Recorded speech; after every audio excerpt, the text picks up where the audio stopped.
hold up, I am on my way, I'm in motion. Let's go to the ocean, yeah, let's go outside.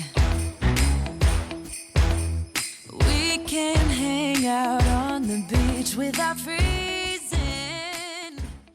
Welcome to Crafty Beach. This is Julie. I hope you had a wonderful Christmas.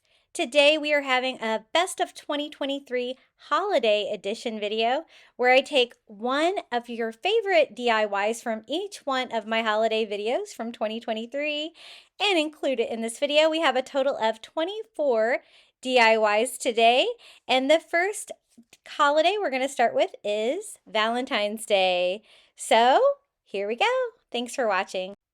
So on Valentine's Day, I did a Valentine's Day coffee bar, and one of my most popular DIYs from that was a giant Valentine. So we're going to go ahead and do that, and I'll be sure to include a link to the original video if you'd like to watch all the rest of the DIYs down in the description below this video. Now, you guys have seen me remake this sign that I got at Goodwill maybe 10 times, but hey, we're going to do it again. This is the perfect size sign for the top of my coffee bar, and so I thought we could redo this. We had it all decked out for gingerbread for Christmas, which turned out really cute. Now, I normally take this sign and I hand paint it, but for Christmas we tried just using some vinyl lettering. Now, I used a little heat and they were easy enough to pop off, but it did leave a little bit of a gummy texture residue on there. I probably should have used some Goo Gone or something on there because sanding didn't quite seem to get it as good as I wanted it. So I just covered it up with a couple more coats of red because I'm going to keep it red for Valentine's Day. The theme of all of the DIYs today is going to be love letters for Valentine's Day. Now, don't worry if you don't have a coffee bar. You could always do any of these Valentine's DIYs for just regular decor or for a tier tray. That would work out really well too. So I did go over it with a couple of coats of red to try to cover up the writing on there. You can still kind of see it. Now, I kind of found a center point there, and I'm just using a straight edge and a white paint pen. I could not find my ruler, so I'm just using some craft wood from the Dollar Tree, and we're going to make 2 straight lines with a little point here in the middle. And my plan here is to make this sign look like a giant love letter for Valentine's Day. So we have the top part of the envelope. And now I'm just kind of trying to estimate where the bottom folds of the envelope would be and doing the same thing. I finally remembered to order white paint pens on Amazon. So I got 3 different kinds so I can test them out for you guys. I'll be sure to put my favorites in my Amazon shop in case you need some. Now I kind of want the top part of the envelope line to be a little bit wider than the bottom one.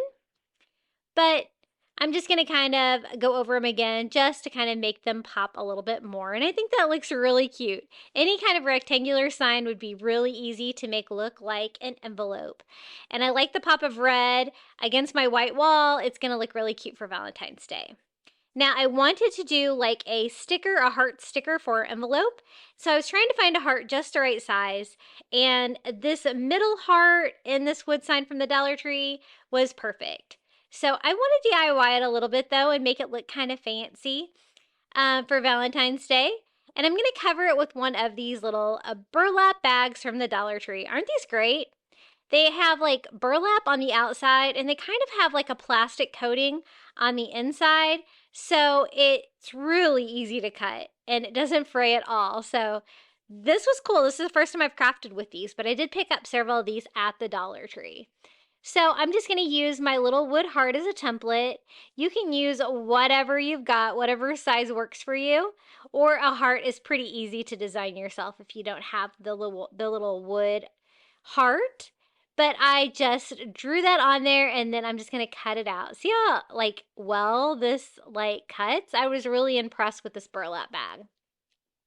I also got some of the white cotton bags too. I thought I might be able to craft with those as well. So that looks pretty good. I wasn't sure how to attach it, whether I should use Mod Podge because it's kind of got a plastic underlining to that burlap, but I went ahead and tried it. and I just put a fairly thick coat of Mod Podge on there, and that worked perfectly to glue the burlap to our little heart sticker for our envelope. Now, there were like a few places that I didn't get it perfect, so I'm just trimming it up a little bit. And then I thought it was a little plain, so I thought we could dress it up a little bit. So I'm going to use one of these little wood hearts from the Dollar Tree, one of these little ornaments. It's got like all the little heart cutouts.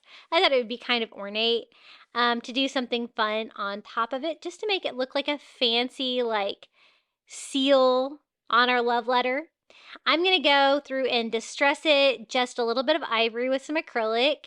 The colors I really want to work with today are like red and white and like some wood or natural colors like this burlap. After I get it painted ivory, I do go in and lightly distress it with just a little bit of Antique Wax by Waverly in one direction, just to bring out some of that great detail on that wood cutout. And that's how it looks right now. So now all I need to do is attach that to the burlap heart, and I'm just going to do that with a little bit of hot glue. And this sign was really easy to put together. I'm not going to put like any words or anything on there. I thought about having a little message on there, but I kind of liked the simplicity of it with just the little heart sticker. So here's our little envelope sign that we painted. And then we can seal it with our little burlap heart. And I'm just going to attach that with just a little bit of hot glue, because you know your girl's going to be remaking this sign. It's like the best $2 or $3 that I ever spent. And I just glue that on. This has got hangers on the back. I already have a place for it on my wall. Now, it was a little too red, so I thought maybe it might disguise some of that residue that was still on there from the lettering if I distress it. And I like distressing anything, so I just used ivory and a chunky brush from the Dollar Tree and went all over, kind of wiping off the excess if I got too much with paper towel or a baby wipe. And I just go over it until I get the right level of distress. You probably should do this step before you put the heart seal on, but you know. Or you can just leave yours bright red. I think this turned out really cute. And this really got me started on this love letter theme for the coffee bar today for Valentine's Day. And this is how it turned out at the top of my coffee bar for Valentine's Day. Up next, we're going to do Vintage Valentine's Day for my Vintage Valentine's Day DIY video. Okay, the next DIY, I'm going to use this vase I just picked up at the Dollar Tree. It's a glass vase. It's got like just like a line texture on it, which is kind of simple, but I think we're going to be able to make it work for this DIY. And I kind of want to make like a heart tree. I kind of wanted to do a branch, but I didn't really have any kind of branch that I could use for this. And so I'm going to use some of that white glitter like coral that you see there from the Dollar Tree. I think I have that left over from summer, but I think they carry it a lot. And I mix up that same like mint green color using my turquoise green and white. And I'm just going to go in with a brush and paint all over. This has got like the ridges in between each line, so you kind of have to get in there. But I kind of wanted to paint this on the outside of the vase to kind of make it look more like pottery and less like glass. So just pop it on my finger and paint all over, including the bottom, just to give it a finished appearance. And then I'm going to go in and also paint the rim around the top. I thought about going and like dipping the bottom of it, making it look like it was dipped in gold. That would be really pretty too, but I chose not to. Now, these are the jewel border stickers. They're gold, and I thought these look like a lot of bling. One thing I learned with working with these today is that the glue on these is not as sticky as the glue on those other stickers, the little dot stickers that we've been using. And I did have to go back and hot glue these on most projects that I used, including this one, because it was starting to come off a little bit, but I just went around the lip of the vase like that to give it a little bit of decor. I do go back and add a little bit more to that. And then I'm going to use just sand. I wanted something that could hold my plant up, but it was small enough to go in the hole. So I'm using a little Dollar Tree funnel and some Dollar Tree white sand. Doesn't matter what color you use because you're not going to be able to see it. And this is that glitter coral. Kind of looks like it's from 4th of July. I thought it kind of looked like branches, and I think it's going to be pretty for this because the colors are like just perfect. We can have like the mint green vase, we can have the white tree, and then I'm going to use those little red glitter stickers from the Dollar Tree to make like little leaves all over our little faux tree. Now these come in like small, medium, and large. I'm going to start with the small ones, and I'm just going to put them back to back, like sandwiching the plant in between. That way it's kind of pretty from both directions, and it's going to help it stay on there as well. And so I just kind of randomly just start placing these all over different heights, different locations on each branch, and then putting the one on the back to secure it. Because I just want it to look like, you know, kind of like a heart tree. I thought that would be really pretty. And I love these sparkly hearts. I think they look so festive for Valentine's Day. My Valentine's Day coffee bar my video is doing really well with the love letters. A lot of you guys know I premiered that video last Monday when YouTube went down, and all my views were gone, and it took like 2 or 3 days, but I finally got all my views back, thank goodness, because I worked really hard on that video. So I got a lot of hearts on there. I'm just kind of putting it in the vase, kind of like arranging it how I want it to look to see if I need any more hearts. And then I'm just going to add more.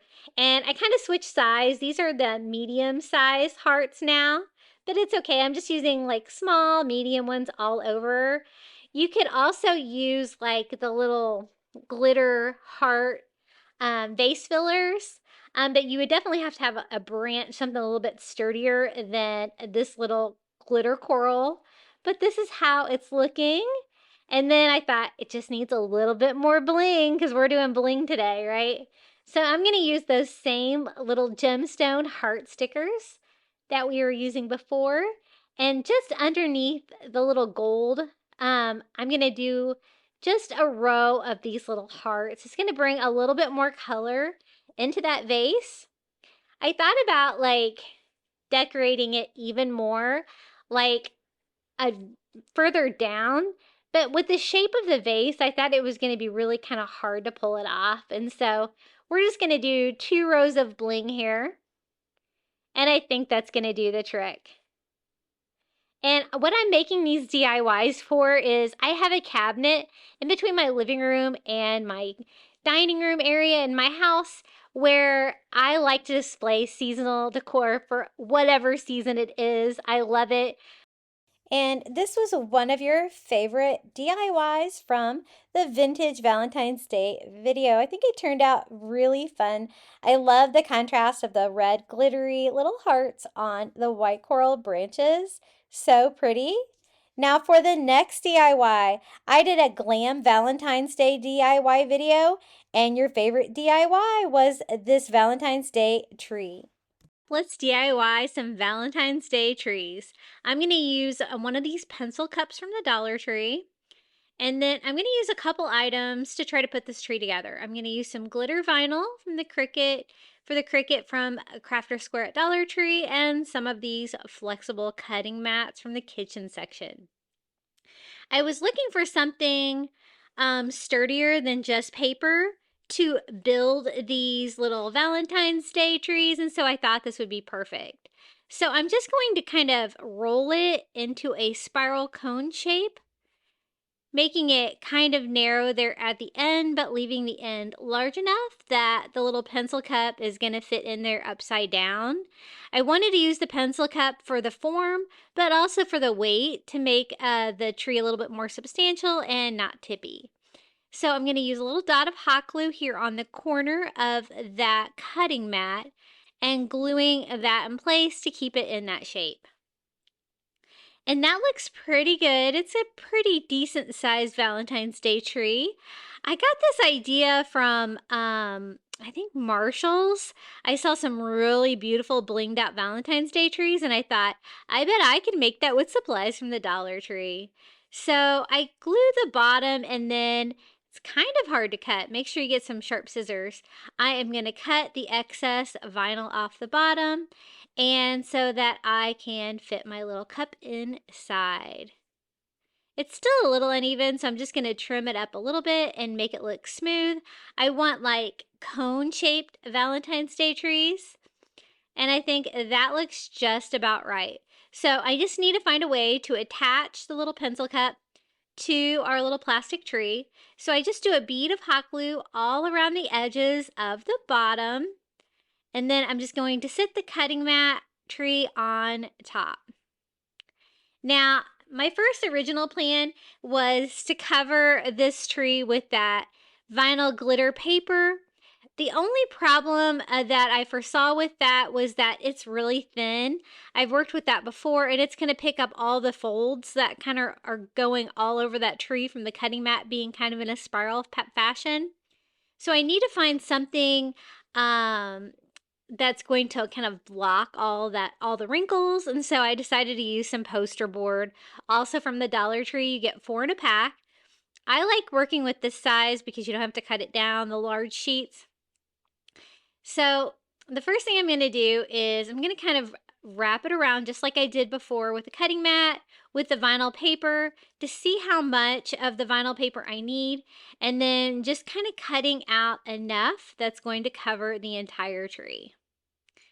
Now, I do change my strategy when I do like next trees. I get a little bit more efficient with this, but I'm just going to peel and stick that to the paper poster board and just make sure that it is nice and smooth.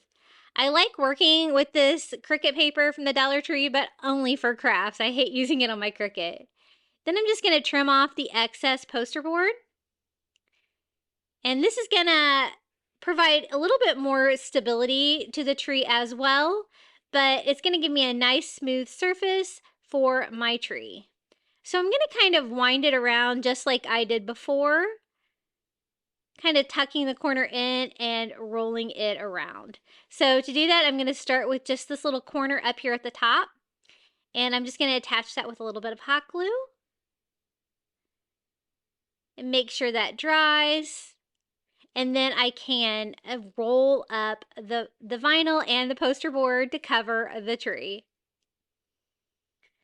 I had no idea how I was going to put these together, so this was definitely a learning experience, but I think they turned out beautiful. I hope you do too. So I do a bead of hot glue all along the outside there of the tree, which is going to be the seam, which I'll just make that the back of my tree. And then I'm just going to cut off the excess. And we have a little pink glitter tree. I think that's a lot easier than trying to cover something in glitter. And I'm getting like all of that sparkle and sheen, just trimming it down to make sure the bottom of it is nice and even. Now comes the fun part. It's time to add bling to our Christmas tree. I picked up a ton of pink bling. A lot of you guys saw this stuff on my shopping haul. And it's time to decorate. So I thought this little like flower-like bead would be like a great garland to go down the tree. And so I chose like the light pink one. It's got like a little pearl in there. It kind of looks like a flower. Now, note to self, I'm just putting these on with the adhesive that's on there.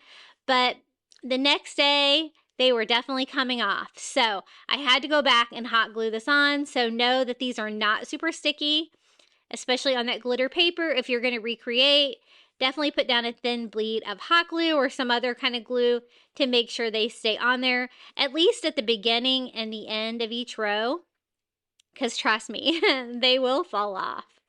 So I just go around in a spiral fashion all the way down and just kind of make it work. Now I'm checking out the rest of my bling, seeing what else will look really pretty. And I got this jewel border. It's a lot shorter. It's a soft pink color again, but like it's a lot more intricate, super pretty. And I'm going to try that as well as a garland. And this is the same thing, and this is not going to stick well. I did have to go back and hot glue at least the beginning and the end of each one of those pieces on there to make sure it stays put, because it will come loose over time. But I was trying to do the easiest option first for you guys. Some of their stickers are really sticky and some are not. So it is shorter, so I did have to open some more to have enough to finish it off. And then for some more bling, I decided to use some of these light pink gemstone stickers from the Dollar Tree. They're little hearts and they're so cute. Now these are individually glued. These are a little stickier. I don't think I've had any of these pop off, but you know, you might want to glue them on. They are a little gooier, but you have to be really careful when you're peeling them off the sheet that you take the glue with you. You don't leave it on the plastic. I filled like so much of this tree up with garland. I just have like little pink glitter paths in between the garland, and I'm just working 2 at a time just to make it a little bit faster and just filling in all of the holes kind of in a random fashion, but making sure like all of my hearts still stay upright. And this tree is getting the bling treatment. I love this idea of Valentine's Day trees. I think they're really fun, especially since Valentine's Day is still in winter. And I was trying to decide at this point whether I wanted to add a tree topper or not, or just leave it a cone shape. And I decided a tree topper would be really cute on there as well. So that's what it looks like so far. And then I am going to use some of these little pink glitter hearts. They're foam hearts, I guess. It's the perfect size for a little lightweight tree topper there. And I'm just going to attach that to the top of our little Valentine's Day tree with a little hot glue. And our first little Valentine's Day tree is complete. I think these turned out so cute. I make a total of 3 of these today. And this is Valentine's Day tree number 1. I'm glad that I bought all this bling now because it has definitely come in handy. Just making sure that my glue is dry there on my heart. And I think it looks really pretty. Lots of bling. These DIYs today are going to be very fun, very glam for Valentine's Day. And so here is our first little Valentine's Day tree. I did a whole set of these, 3 of them to display together. And again, I will link to the original video from this year for every single DIY we're doing today. This was my favorite one, the hot pink one. I really loved this one. And I think it turned out really cute. If you're enjoying today's video, be sure to hit that like button. It always helps my YouTube videos. And if you haven't subscribed, please do. We're trying to get to 30,000 subscribers. Now, up next, we're going to switch to St. Patrick's Day. I love DIYing for every holiday. And I did a St. Patrick's Day, coastal St. Patrick's Day video. And this was your favorite DIY from that video. The first one we're going to do, I'm going to use one of these little wood shamrocks from the Dollar Tree. This is just the plain one that doesn't have anything on it. It is slightly a different shape, but it's pretty similar to the one that has the little bump outs. Then I thought we would just make a DIY stain using some brown paint from the Dollar Tree, kind of mixing that half and half with just water. I kind of wanted to show you what these wood pieces from the Dollar Tree would look like if you don't have access to Antique Wax by Waverly. Pretty similar, and it kind of gave me kind of a warmer brown color, this color from the Dollar Tree, but it actually worked out pretty well. So I just go over the whole thing, kind of working in one direction, and then I go over the top of that with a baby wipe and wipe off the excess stain. And look how pretty that wood grain is. Super easy. I don't use Dollar Tree paint a lot, but sometimes you can find a good shade and have good success with it. It's kind of thin, so it kind of works well for a stain like that. Then we're going to use 3 of these little galvanized metal heart trays from the Dollar Tree. These are from the Crafter Square. They're not just for Valentine's Day. They have them at my Dollar Trees year-round, and so I picked up 3 of these. See how they fit perfectly on the leaves for the shamrock? I thought we could do something really cool with these. So I'm just going to attach them to our little wood shamrock with hot glue. The wood shamrock itself is kind of a little bit flimsy, but when you add these little metal trays to it, definitely made it a stronger, like more substantial piece. So I'm just going to do that with all 3. I've heard that you can't hot glue these metal pieces, but I never have any trouble.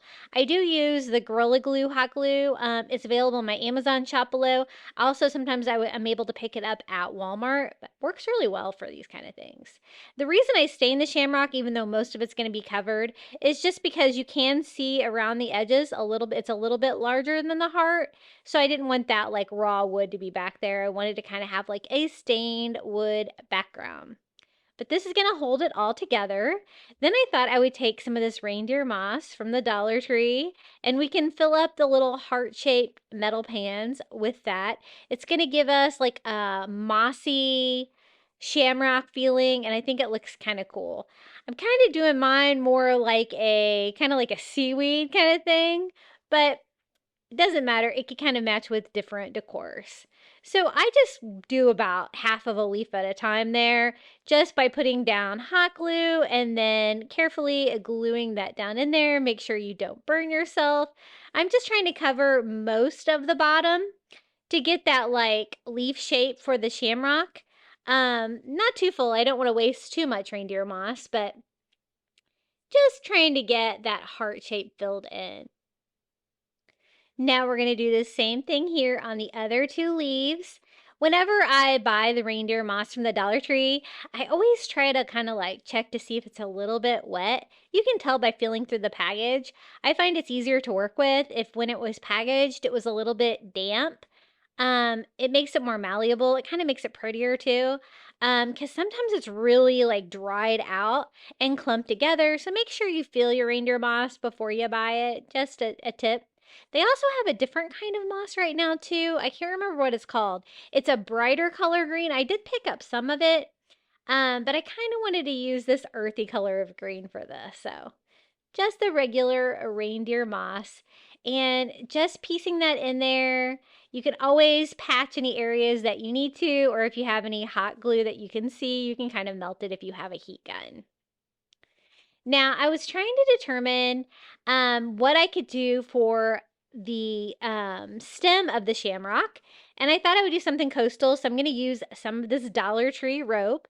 This is the 6 foot, like white nautical rope from the Dollar Tree, and I thought if I like double it up, it would be about the right width of the stem, and we could do like a coastal rope stem for it, something that's going to stick out from that background sign because the pans, are a little bit thick and substantial.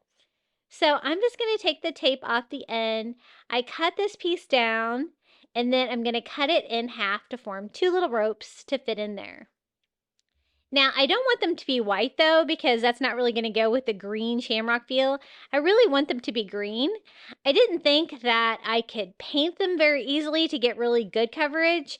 So I thought maybe I could try to make my own like dye, kind of dye them.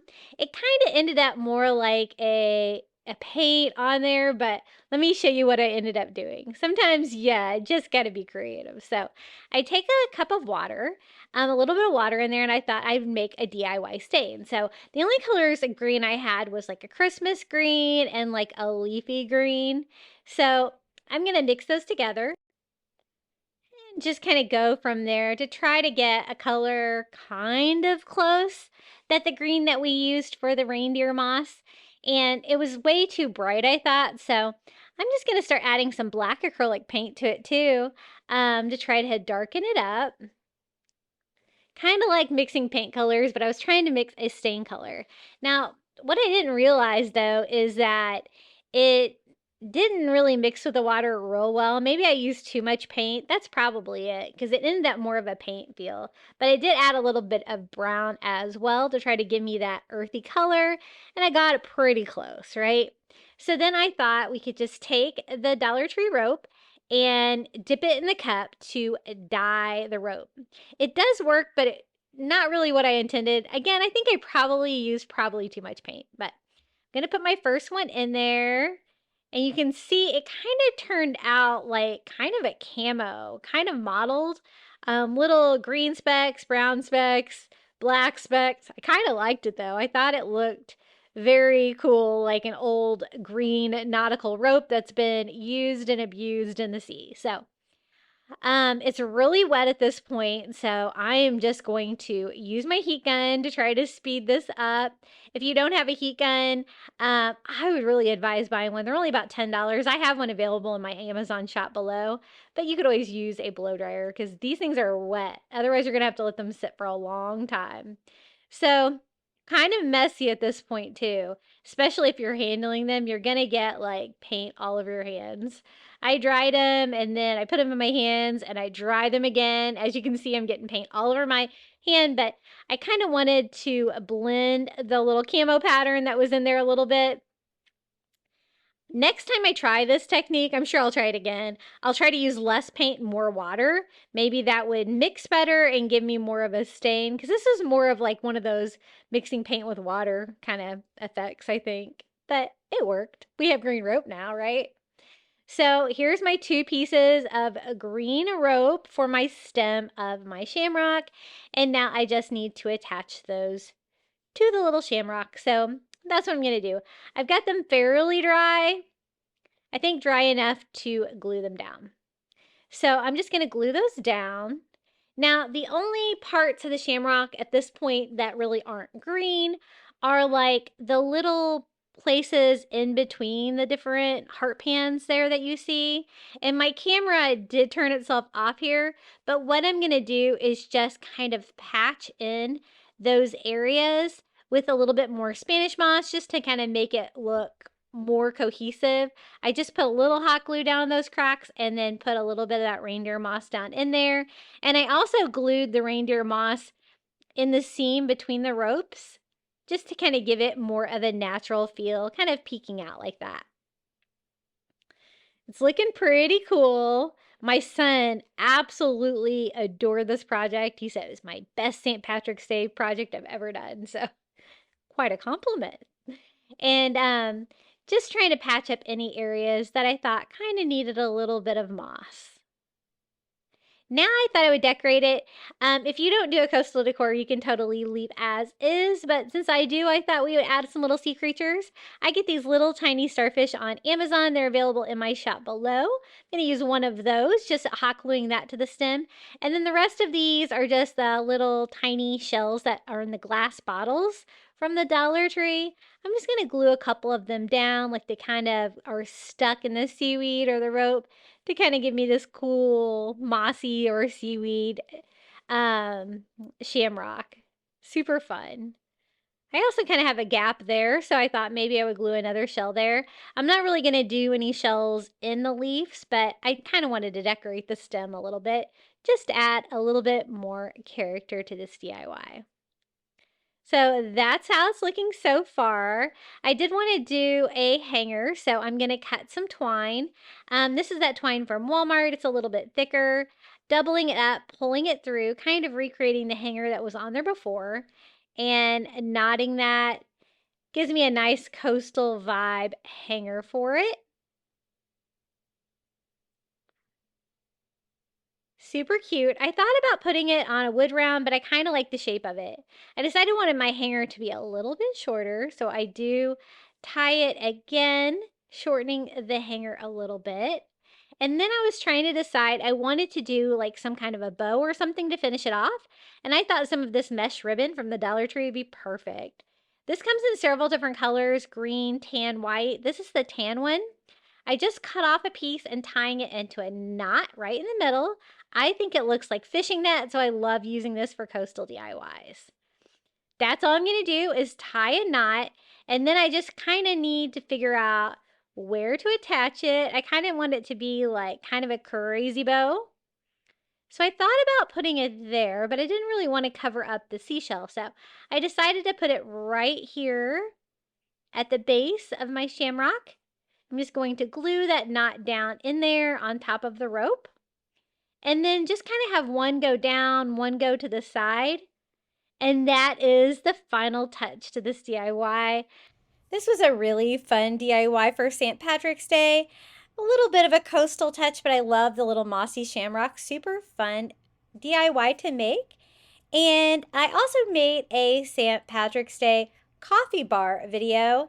And your all's favorite DIY from that video was a little miniature leprechaun hat. So let's get started with that one next. Okay, our next DIY is going to be a redo of this little leprechaun hat from the Dollar Tree.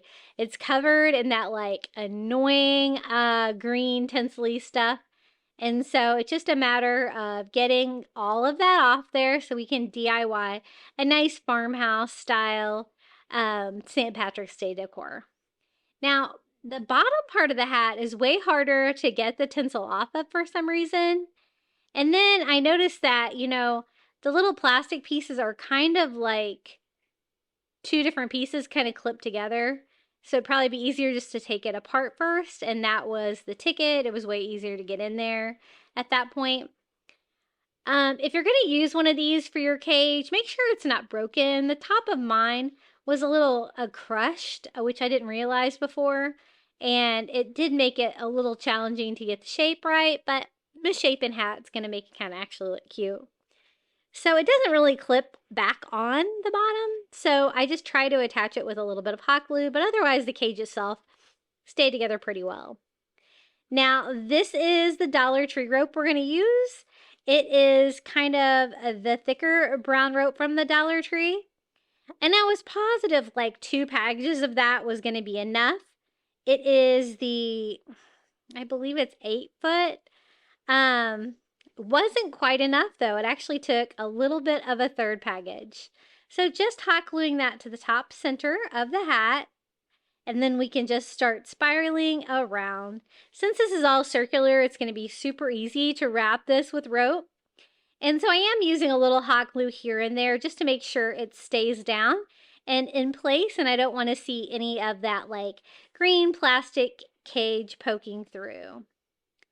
Now, you might have to use a little extra hot glue here at the transition as you start to go down it, but you can just keep wrapping that same piece of rope until you run out. I'm going to remove the tape from the end and glue that down, and we can start a new package of rope, removing the tape on that one as well. Just make sure you get them pretty close together. You can always kind of fill that seam in and make it all kind of stick down with a little hot glue. And we're going to wrap this around. It's going to come to the base, the bottom, and start going around the bottom. But as you can see, it was just a little bit too short. So I am going to have to open a 3rd package, but that's okay. You guys know I always have plenty of this. If I don't find it by the box, like the ropes at the Dollar Tree, I just order them online. And free ship to store. So I added a little more. We got it good and covered, just using my heat gun to try to melt any hot glue that might be visible and to kind of clean up any seams. Then to get all the fuzzies off, I'm just going to go over the entire leprechaun hat with a little lighter from the Dollar Tree, just burning off any strings or fuzzies that might be sticking out. Isn't it cute so far? I'm loving this hat. I was trying to fix the top a little bit from where it was caved in, but I think it's going to be okay. Now I wanted to replace the band of the hat, and so I thought one of these black leather purses from the Dollar Tree would be perfect. We could do a little leather strap on our leprechaun hat. Now I started cutting this. I was going to cut all the way around the bag and kind of do a strip, but I got to that point when I discovered it had an entire long handle inside, a leather handle, which would be perfect for a strap for it. So I'm going to use that instead. Just cutting off a piece of that strap. I love DIYing with those purses. They come in tan, black, and like a pink, mauve color. So that is just the right size. So I'm just going to cut it down to size, and we're going to attach our little black leather strap with hot glue. It really blows my mind that you can sell a purse like that for $1.25. And now I kind of need to replace the buckle. I don't want to use the like cheap paper glittery one. So I thought I also wanted to bring a little green into it. So I'm going to use some of this green burlap ribbon from the Dollar Tree and just cut a piece down into a buckle. With the wire on there, it's a little too big. So I'm just going to kind of cut it down to size. And just using my strap as reference because I kind of want to make sure it's like the perfect size. So then I fold it in half so that I can cut out the inner rectangular part there. And we have a little green burlap buckle. I think that looks perfect on there. So we're just going to hot glue that on. And this was a great DIY for a coffee bar. It's just the right size. You could probably use this on a tier tray as well, maybe on the bottom shelf. Super cute. I think I've DIY'd one similar to this in the past. I'll have to check. And it actually did. I found it and it was really kind of funny. It was very similar, but I love how this turned out. And this is kind of a preview of some of the coffee bar we did in that video. And again, I'll be sure to include the link below if you want to check out the full video if you missed it. Now we're going to switch up holidays. The next holiday of 2023 was Easter. So we're going to do some Easter DIYs for you using items from the Dollar Tree. So let's get crafting. Okay, next DIY, I wanted to DIY this cute little bunny from the Dollar Tree. These are like that white wood look, but I wanted to kind of decorate mine and make it fun for spring. So have you guys seen this new burlap they have at the Dollar Tree? They have lots of designs. We're going to be using lots of it today. This is the burlap with like the turquoise polka dots all over. I think it's so cute. I think they also had this with pink polka dots.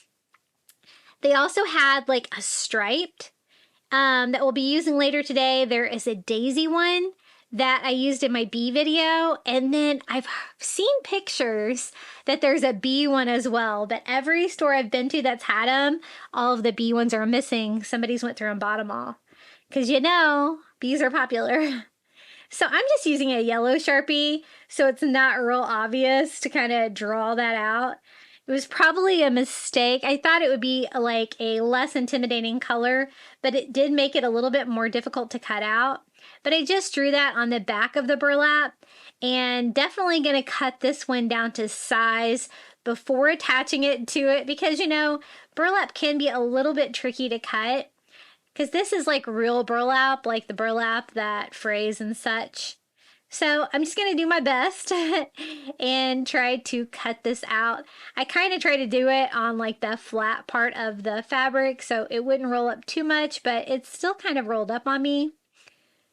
You might want to iron it first. It might make your cutting a little bit easier, but we're gonna power through and make this work. I wanted to cover the little bunny in this fabric because I thought it looked like, you know, really fun for spring, and it's gonna kind of go with my coastal farmhouse vibe in my house. So I did a pretty good job of cutting it out, considering it was rolling up on me. And we're just gonna Mod Podge that to our little bunny. What I wanna do is make a cute little like bunny planter with this. And it turned out really cute. So first step is Mod Podge. So again, I'm gonna use like a rather thick amount since we are, you know, attaching fabric. And then just laying that down. I found that it kind of wanted to come up more than I thought. I was kind of having to hold it down, as you can see. It was really not wanting to stick. So I was like, that's okay. I'm going to Mod Podge over the top as well. So just working like one half at a time, I just Mod Podged over the top of it as well. And then that totally made it stick down. It probably had something to do with the fact that it was rolling up on me. But I'm so glad Dollar Tree decided to get these cute little burlaps, and they have really been bringing it. Like, I've been finding some really high-end florals there, like lamb's ear and stuff like that, that I was just so excited about. So we got it all on there. I kind of like the frayed look because it looks like a fluffy bunny to me, but I do trim up any areas that I kind of cut wrong. But I don't really mind the fraying too much, so we're just going to go with it. Now I'm going to use one of these little wood crates from the Dollar Tree with the little holes in the sides, but it doesn't matter which one.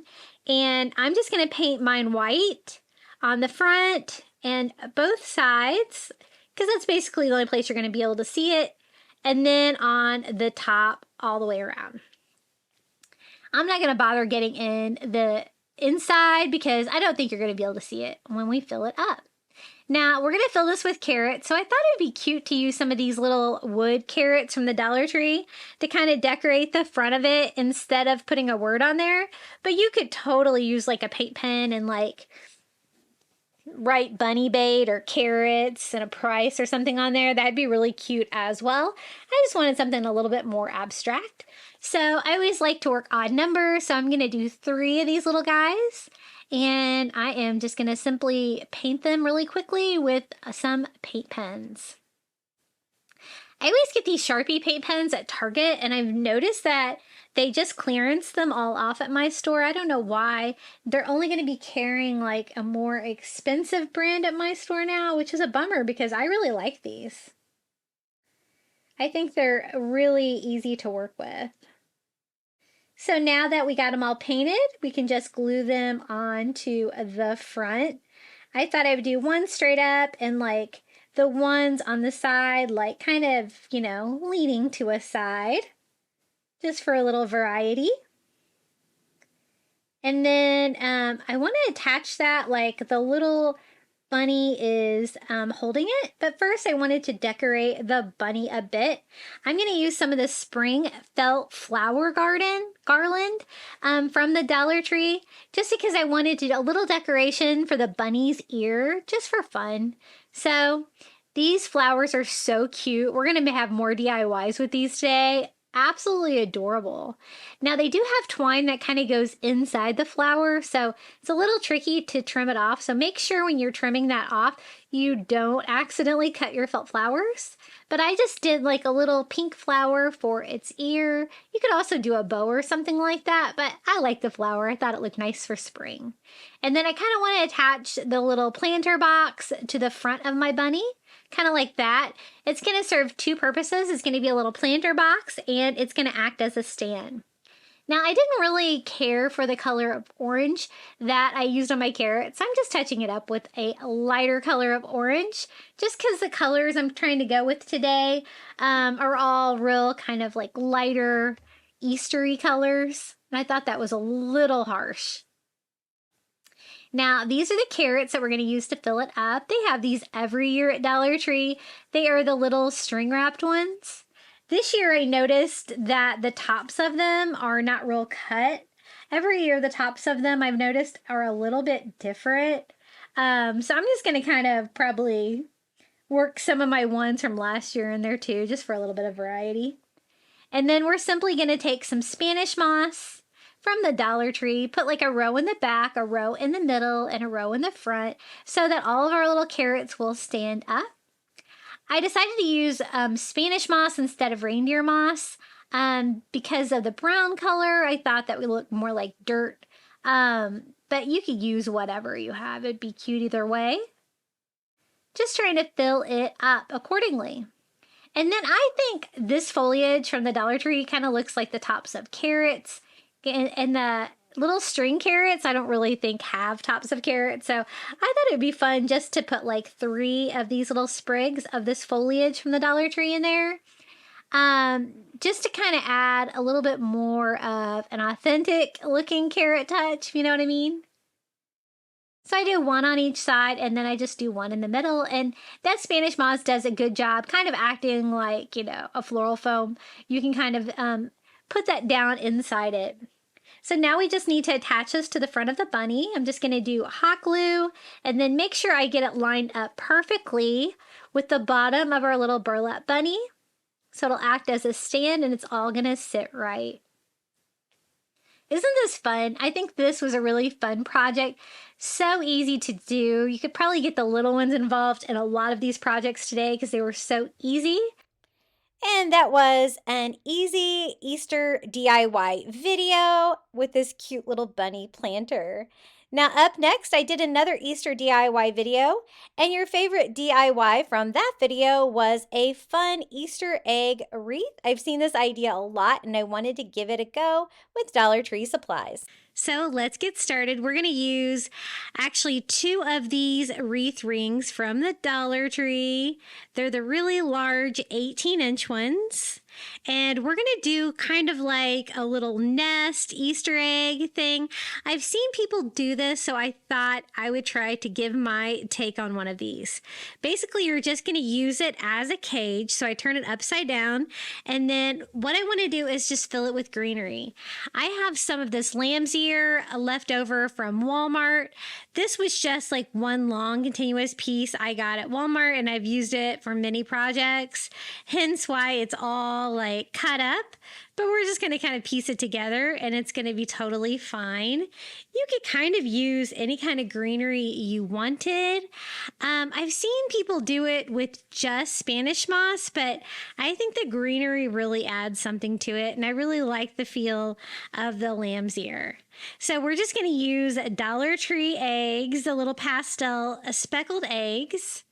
Super easy, right out of the box. You're not going to have to do anything to them. So I picked up 2 packages of these from Dollar Tree, and we're going to use almost all of them. I'm just matching colors and alternating the sides so they're like kind of directly across from each other. The blue and the like green are really kind of very similar. I'm going to end up using all except for the white. I just didn't need that many, and I just really like the feel of the pastels. But if you had less greenery, you could make it a little tighter in there. And it's so easy because we're just going to sandwich the eggs in side of a second wreath form from the Dollar Tree. And you're just using the cages to hold all of that in there, and it really gives you a cool little effect, and so easy just using the wreath forms. So on the second one, I'm just going to sit it right side up so the like concave surface is on the inside, and then attach it on there like that. So I'm just going to kind of line up the crossbars so it'll kind of make sense. And it's okay if some of the greenery pokes out. I think that looks really cool. And just kind of spacing out my eggs, making sure it's like fairly even. And then I just need to secure them. I thought the best way to secure the 2 cages together would just be some zip ties from Dollar Tree.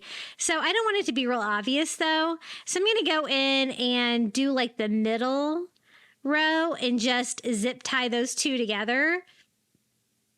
And I can always disguise that a little bit because we are going to fill this with Spanish moss as well. So I want it to be fairly secure. So I'm going to do the same thing here on the other side. Now, when you're pulling it together, you want it to be tight enough to like keep the eggs in place, but not so tight that it like starts to like squish the eggs. Just a medium amount of pressure. And since it's so large and it's going to go outside, I'm going to go ahead and do the top and bottom too, just by doing that middle one. So a total of 4 zip ties is what I'm going to use. Just trying to work on my spacing before I get the last one in there, because after that, it's going to be kind of hard to move them around. And you can do this with any of the eggs. They also have the gold ones from Dollar Tree, and then Target Dollar Spot has like the white speckled ones that kind of look like real eggs. That'd be pretty too. So I just cut off the rest of my zip ties. And I'm kind of tucking in my leaves a little bit just to kind of keep the shape.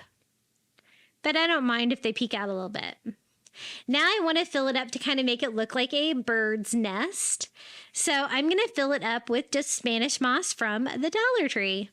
I just used 1 package and just kind of pulling out like a little section at a time and working it in the section in between the little Easter eggs. And you can kind of use that there. I'm kind of wrapping it around that zip tie. It helps to kind of disguise that too. I'm just trying to fill up like any of the empty space in there. And it really gave it a cool like nest-like feel. My son was a big fan of this project. He really liked it. And it was so easy. I mean, think about how much work a wreath can be. And just using like the empty wreath cages is a win-win. So 1 package of that Spanish moss is plenty. I'm just going to go ahead and use the whole thing. And it is going to make a little bit of mess on your work surface, so be aware. Now I kind of wanted it to have like something hanging down in between, and I thought one of those little wooden bunnies from the Dollar Tree would be perfect. It's just the right size. These are just the white ones that they have, which would be really cute if you had like a colored front door, but I have a white front door, so I kind of need my little bunny to be a color. So I'm going to paint mine Caribbean blue, which is just an acrylic paint, just another pastel color. This goes great with Easter, but it also goes with my coastal beachy decor in my house. I have a lot of blue. And so I'm just going to go over it with one thin coat. And it actually allowed some of that white to peek through, and it kind of gave it a little bit of a distressed feel. So just a very thin coat. Super cute. I'm not going to decorate him any more with any other paint colors, but I thought it would be cute if he had a little bunny tail. So I'm just going to use a little pom-pom. I think I got this at the Target dollar spot. You can use whatever you've got. I know Dollar Tree has like pink ones like this and little craft stuff, and you could use, these are the pink ones. You could also use like the little snowballs. They have all different kinds of options. But I kind of like the pom-pom feel, and I kind of like the blue and the white. Goes with my colors. And so I'm just going to attach that to the bunny bum with hot glue. And that's really the only decor I'm going to do on there. You know, if you wanted to put your last name or something on there, that could be really cute as well. I'm just going to take some twine now, tying that off in the front of my little bunny. And then I'm just going to cut that twine and then string it up through the top of my wreath. So it's just going to kind of hang in there, but kind of going through in the middle so it's not too obvious. And then going back down through so like it is like attached to the top rail of it, and then tie that back off on the bunny. Just a really simple hanger, and it hung in there perfectly. It's just the right size. Now I wanted to do a bow too to make it nice and festive for Easter, and I'm going to use some of this light blue Easter ribbon they have from the Dollar Tree, and we're just going to make a nice simple bow. It's nice and thick, and it's two-sided, so you don't have to do any twisting. I just do 2 hoops on each side, measuring out a tail, cutting that down to size, and then just using a zip tie to make an easy peasy bow. This isn't like really wired very much, but I think it's big enough. It keeps its shape pretty well. So then I'm just going to pull down my second tail and fluff up this bow the best that we can. I thought a nice festive bow would look cute. I kind of wanted to do the bow on the top, but I felt like it kind of took away from the bunny ears. And so I'm actually going to hang this on the bottom. I'm just going to simply dovetail the ends of our bow.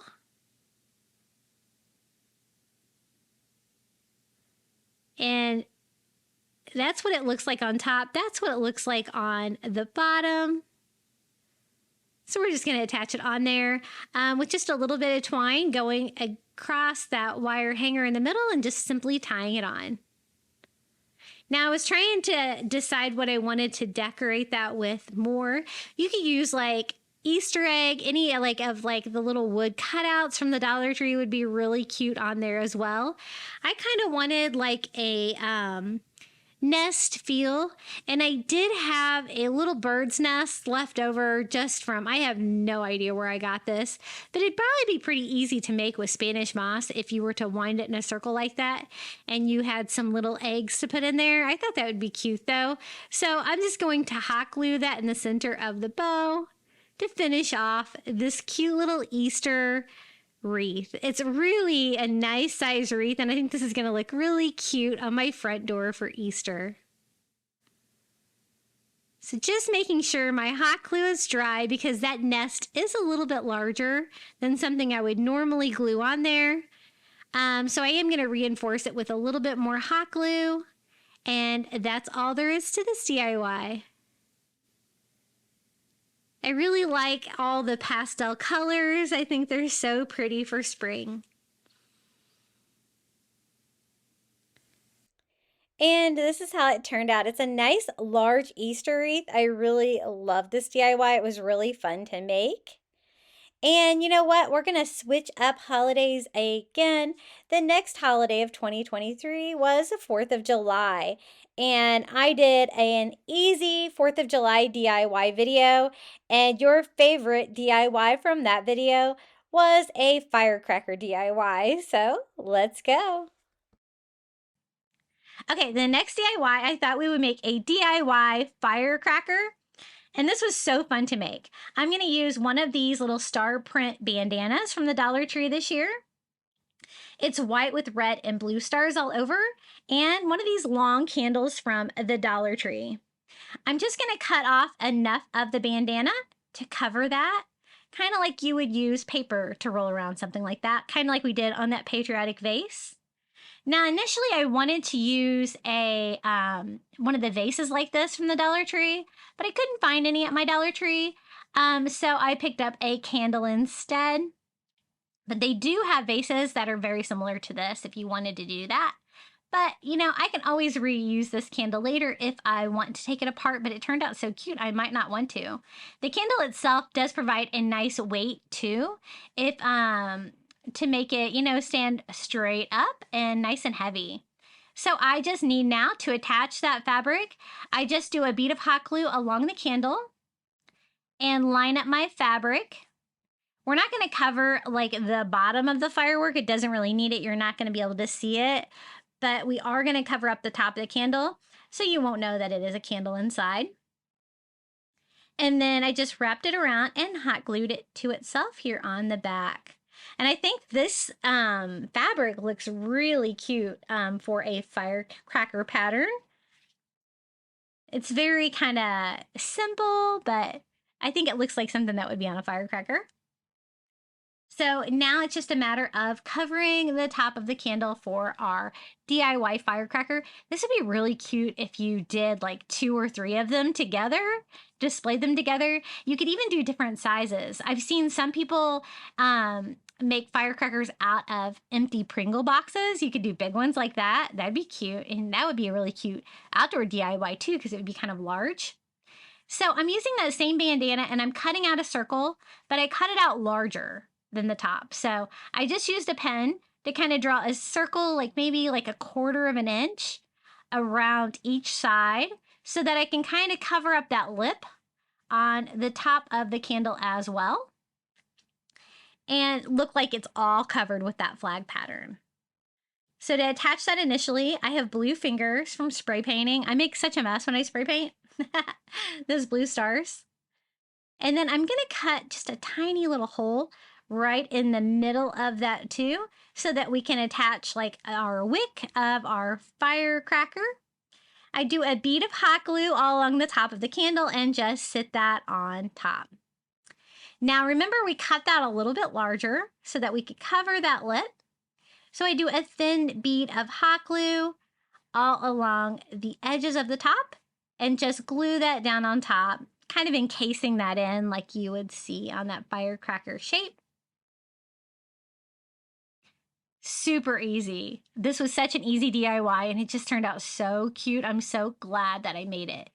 Now for the wick, I thought, you know, you could use rope if you wanted to look like an unlit firecracker. I do something a little bit different. I do kind of want to cover up the transition area between the 2 different pieces of fabric though. And I have some of this burlap trim from the Dollar Tree. So I thought that would be really cute. And it's going to be kind of like that same feel like a rope would be for the wick, that brown material, burlappy. And I just glue that all around the seam between my 2 pieces of fabric. And I really am glad that I did that extra step because I think it made it look really cute. Okay, now for the wick. I picked up some of these little cupcake picks from the Dollar Tree. You get 12 in a package, and I thought this would look really cute because it would look like the firework was lit, right? So I just opened that up by peeling the little plastic piece off of it. It's got like red, silver, and blue in there, and it looks like, I think it looks like an exploding like little firework, right? So I'm going to do a little bit of hot glue on the opening I cut in the top of the center, And then I just kind of pushed the pick down. I was going to glue it in place, but I found that it was a little bit more stable if I push it down a little bit and just kind of lightly nestle it in the top of the candle, because we have, like, you know, the candle wax in there, and that will keep it in place and upright. Here is our little DIY firecracker. Oh, I think it turned out so sweet. I am in love with this.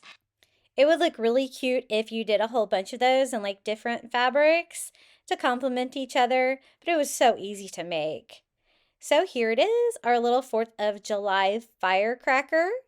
Now the next video I did in 2023 was another 4th of July video. This time I did a coastal 4th of July video, and your favorite DIY from that was a patriotic sailboat.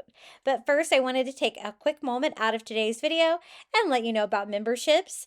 For $4.99 a month, you're going to get early ad-free access to my videos, and it's a quick, easy way for you to support me here on YouTube. All you have to do is hit that join button. Now, the next one is an idea that I've had for a while, and I kind of was like, oh, I'll do it for 4th of July. That'll be fun. So I want to make a big sign, and to do that, I'm going to take 3 of these little wall shelves from the Dollar Tree and put them together to make a big sign. This is another way you can use Dollar Tree materials to make a large project. And I think that's going to be just about the size I need. So I'm just going to take these all out of the package. Now I picked out 3 of them that kind of looked similar, but when I stain these, you'll see that they all completely stain differently, which maybe adds to the character, but they're a nice thick sign. They don't really bow very much. And I love making DIYs with them because they're thick enough that you can glue them together and make like a substantial sign without having to brace it on the back. So I just do a bead of hot glue all along the edge and then push 2 of them together. If you have any hot glue that like seeps out, it's pretty easy just to peel that off right there at the seam. What I want to do on this DIY is I want to make a coastal 4th of July sailboat. And I was thinking that you could totally do that on a sign instead of doing like, I've done like several of the 3D like sailboats for 4th of July, but I've never done a sign for one, so I wanted to try that out. Now, I want a very light stain. I was thinking almost like driftwood stain.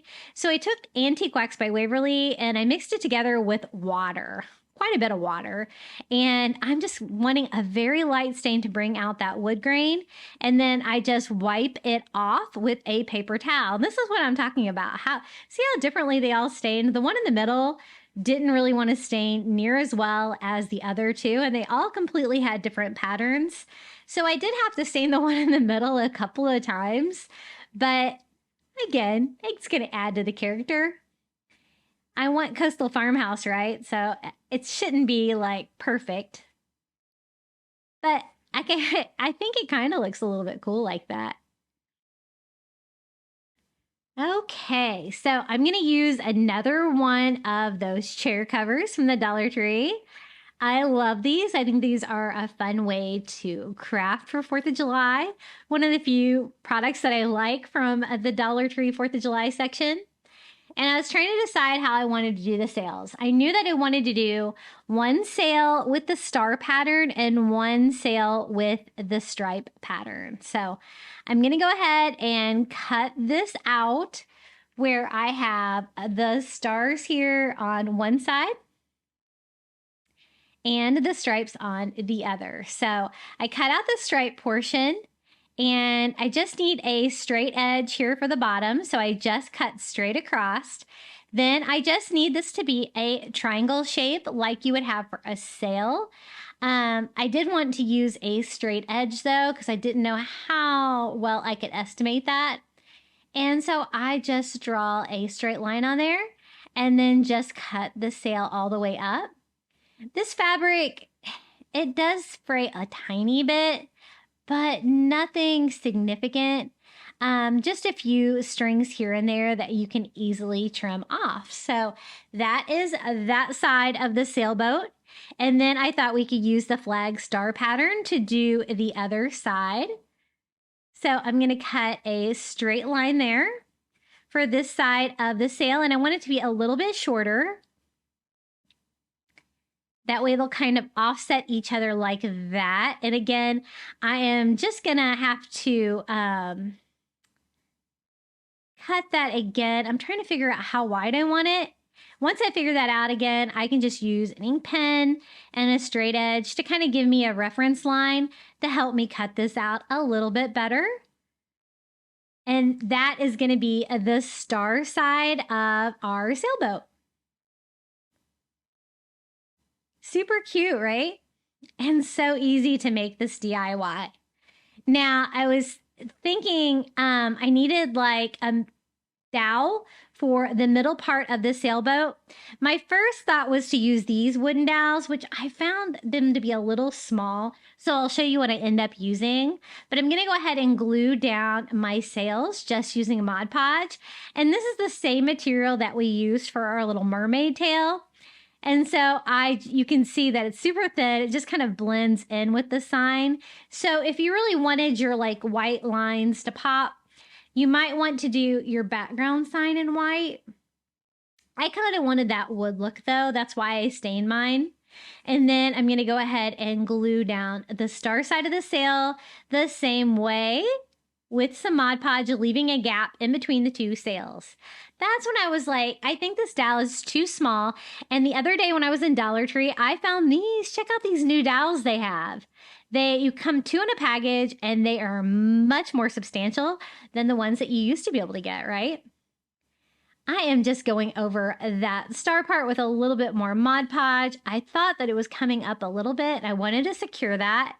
And I think this is going to be the perfect size. I don't want it to blend in though with the wood on the background. And so I'm just going to stain it with some Antique Wax by Waverly and give that like medium stain. I'm not going to need the entire dowel. I'm just going to need most of it.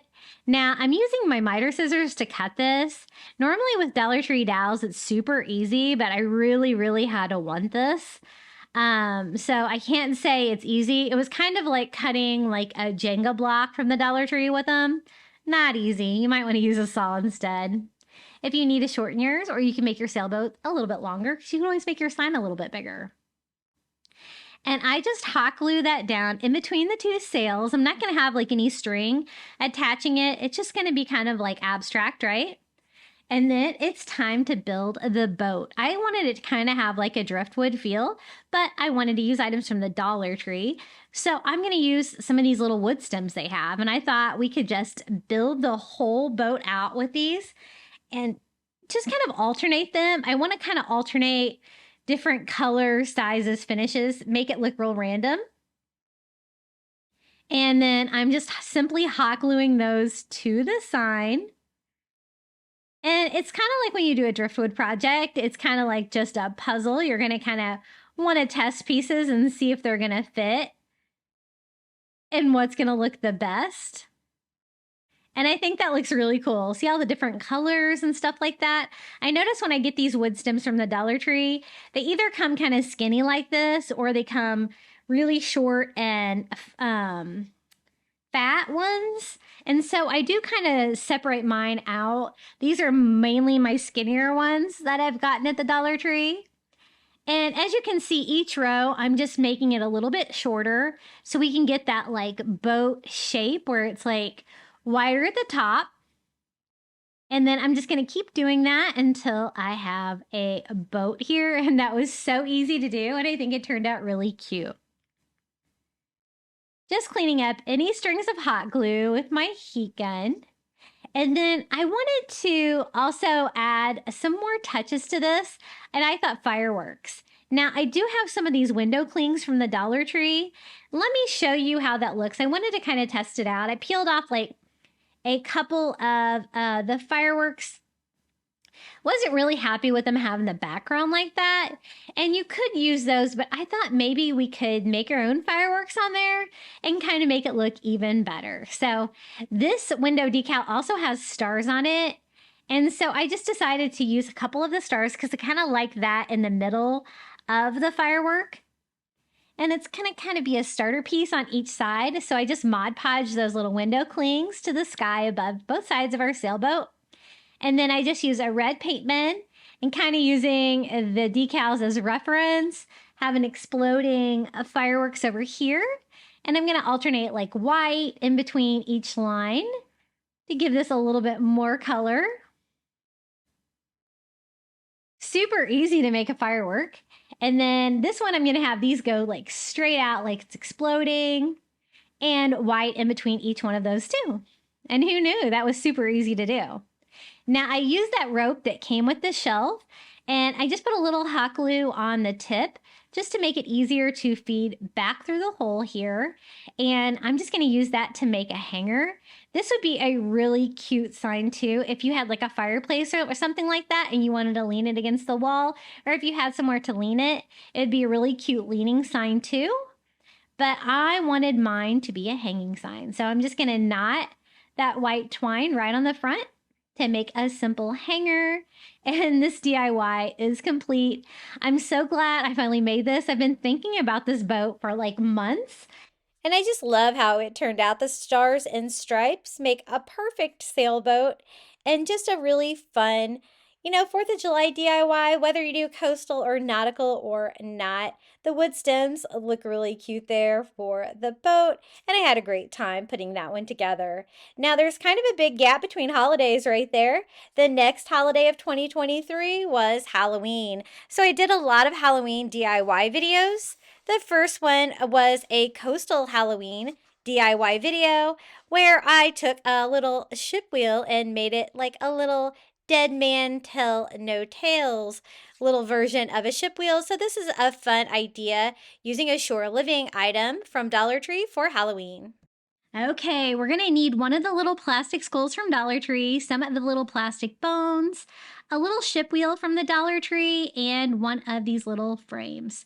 I like these frames because they make a perfect base. You just have to kind of take off the little round frame that was on top of it. I just want the base. There are some nails kind of sticking out of it, so you better be careful with that if you take it apart like I do. Now again, I'm gonna use watered down Antique Wax by Waverly to stain my little ship wheel because I want a very light like driftwood stain on this. I'm also going to do the same very light stain wash here on the base of our stand. And then I just dry it like that, and it kind of took that stain, and that's basically all there is with that. So that is so easy to do. Now to decorate it, I'm going to use these little bones. You're going to need 8 of the long ones, 1 for each one of the handles of the ship wheel, and you're going to need 1 of these skulls. They come in like a little bag at the Dollar Tree of a whole bunch of them. Now, the only thing I don't like about Dollar Tree bones and Dollar Tree skulls is the color. I think they always look a little bit better if you paint them like an ivory color. This is the Antique Parchment by Apple Barrel. I get this at Walmart. I also have been getting the Apple Barrel paint at Amazon, so I have added them to my Amazon shop below. I've been able to get some of my favorite colors, like we're going to use today, like Cloudless and Antique Parchment for like 58 cents on Amazon with like free Prime shipping. So that is a great deal, and it saves me a trip to Walmart. So I kind of distress like the little eye sockets and the black parts of it as well. But then I wanted them kind of look more brownish. So I just went back in there with like a bronze Sharpie and kind of changed the color on mine a little bit. But I just want to give it a nice ivory feel and kind of distress the little areas that we just bronzed as well. Now with the bones, I just kind of laid mine out, not realizing that they kind of have like a little joint on them that goes a specific direction. So you might want to take that into account because I'm only going to paint one side of these just to make it a little bit easier. But you're going to want to either have them all go the same way, or I ended up with 4 of each and it turned out perfectly, but I didn't really pay attention to that at the beginning. So I'm just using a small brush and going all over the bones with this Antique Parchment color. And I'm not going to paint the back just to save time.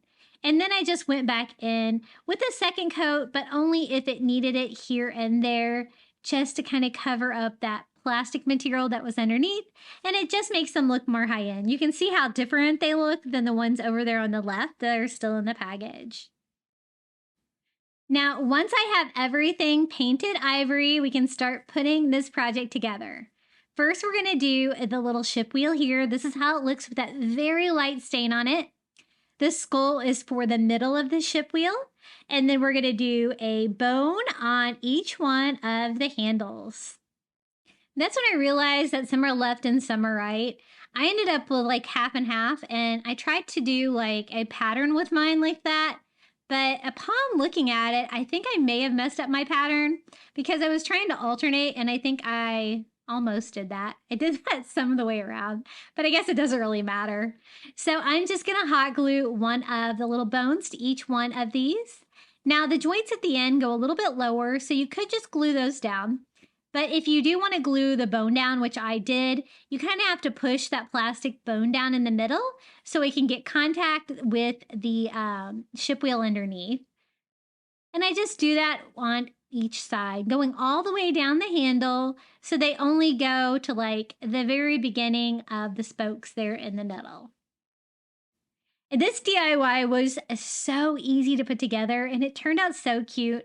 It's very kind of classy, so I think it would really go with any kind of decor. I think it's going to go great with my coastal decor in my home. And I just burn off any excess hot glue, strings that we might have there. And then the little skull goes right here in the center section. Now this wagon wheel is Shore Living, but most of my stores still have it because they don't normally sell out of this one, at least at my stores. Now it is going to be a standing sign, and I realized I did get a little bit of stain on the back. So to make it look a little bit more presentable, I just went ahead and did that very light stain on the back as well, just to clean that up. And then I just hot glued the little base here to the ship wheel, trying to push the little nails like into the ship wheel to keep it sturdy. And I think mine was a little bit crooked, so I did try to straighten it out a little bit there. But I think this turned out so fun. I call this one Dead Men Tell No Tales.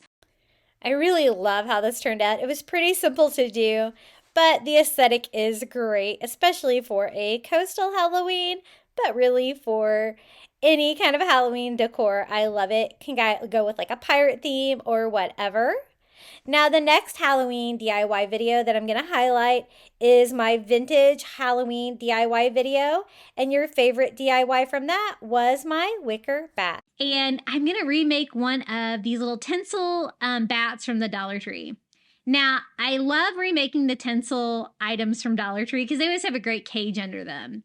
Now, I was kind of shocked to find that this had like multiple pieces, like the plastic piece like bumped out there. So that had tinsel on it, which was super easy to pull out. You just have to pop that off.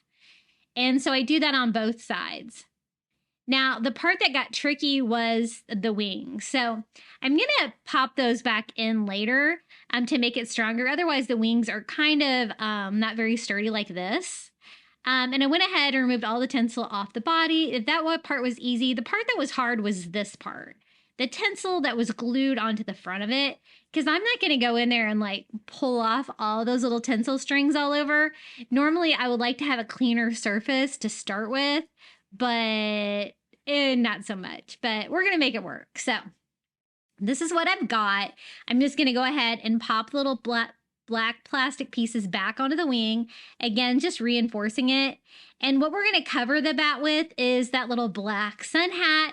This is just like the regular sun hats they have at the Dollar Tree, but I found one the other day at Dollar Tree in black, and I thought, ooh, that reminds me of Halloween. I bet I could do something cool with that. So I'm just going to go ahead and take the ribbon off the top.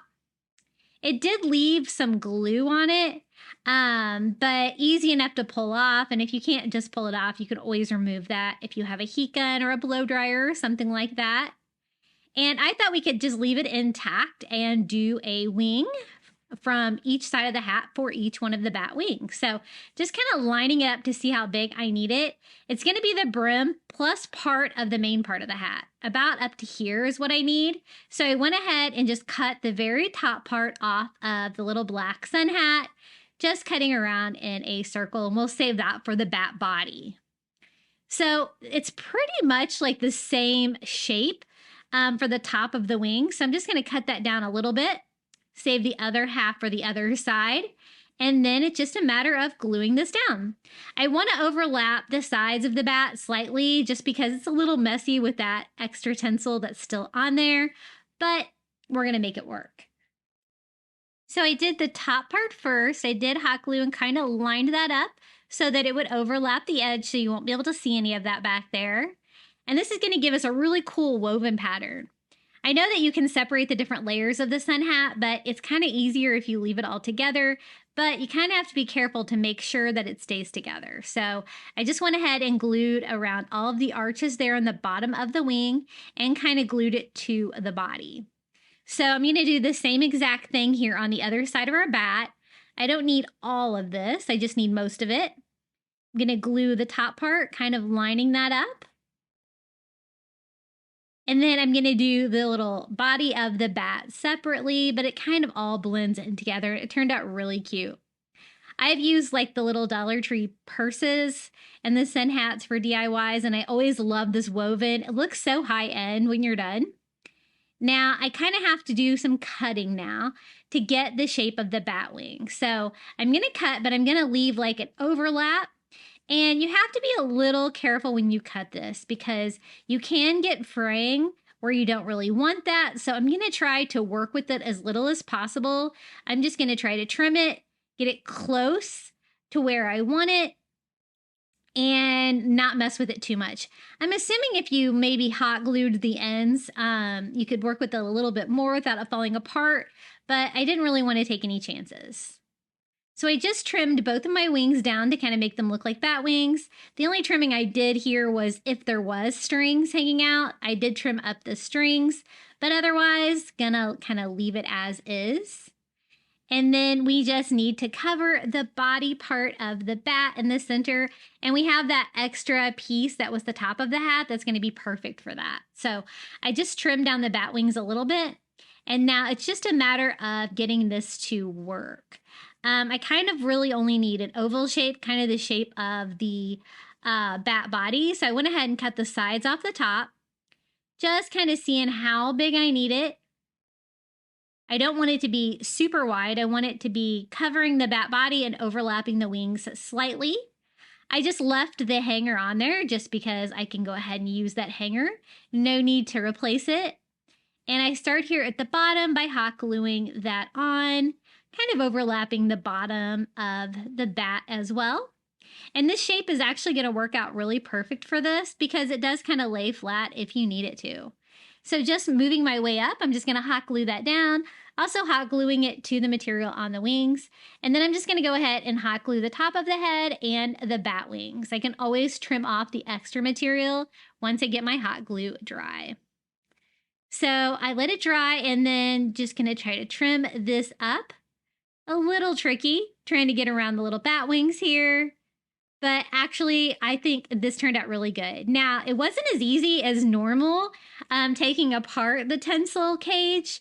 I hope that they don't get crazy with these things in the future because they're usually a little bit easier to dismantle, but it wasn't too bad because you can't see any of that tinsel that's left over through this material. So I think we made it work. And this is my little like black wicker bat. And I love how it turned out. A classy vibe on this classic DIY.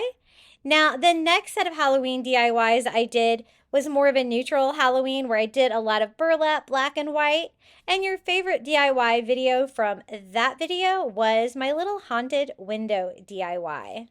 But first, I wanted to let you know about our Facebook group. I always have it linked in the description below. You'll find out when I post new videos, and you'll get to see what everyone else has been making.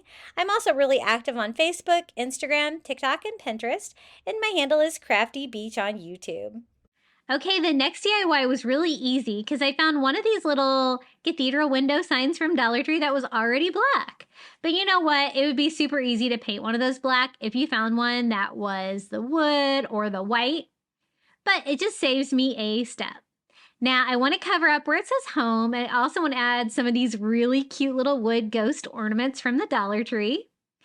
And so I just do a coat of white acrylic on both of our ghosts and on that little sign to cover up the writing that was already on there.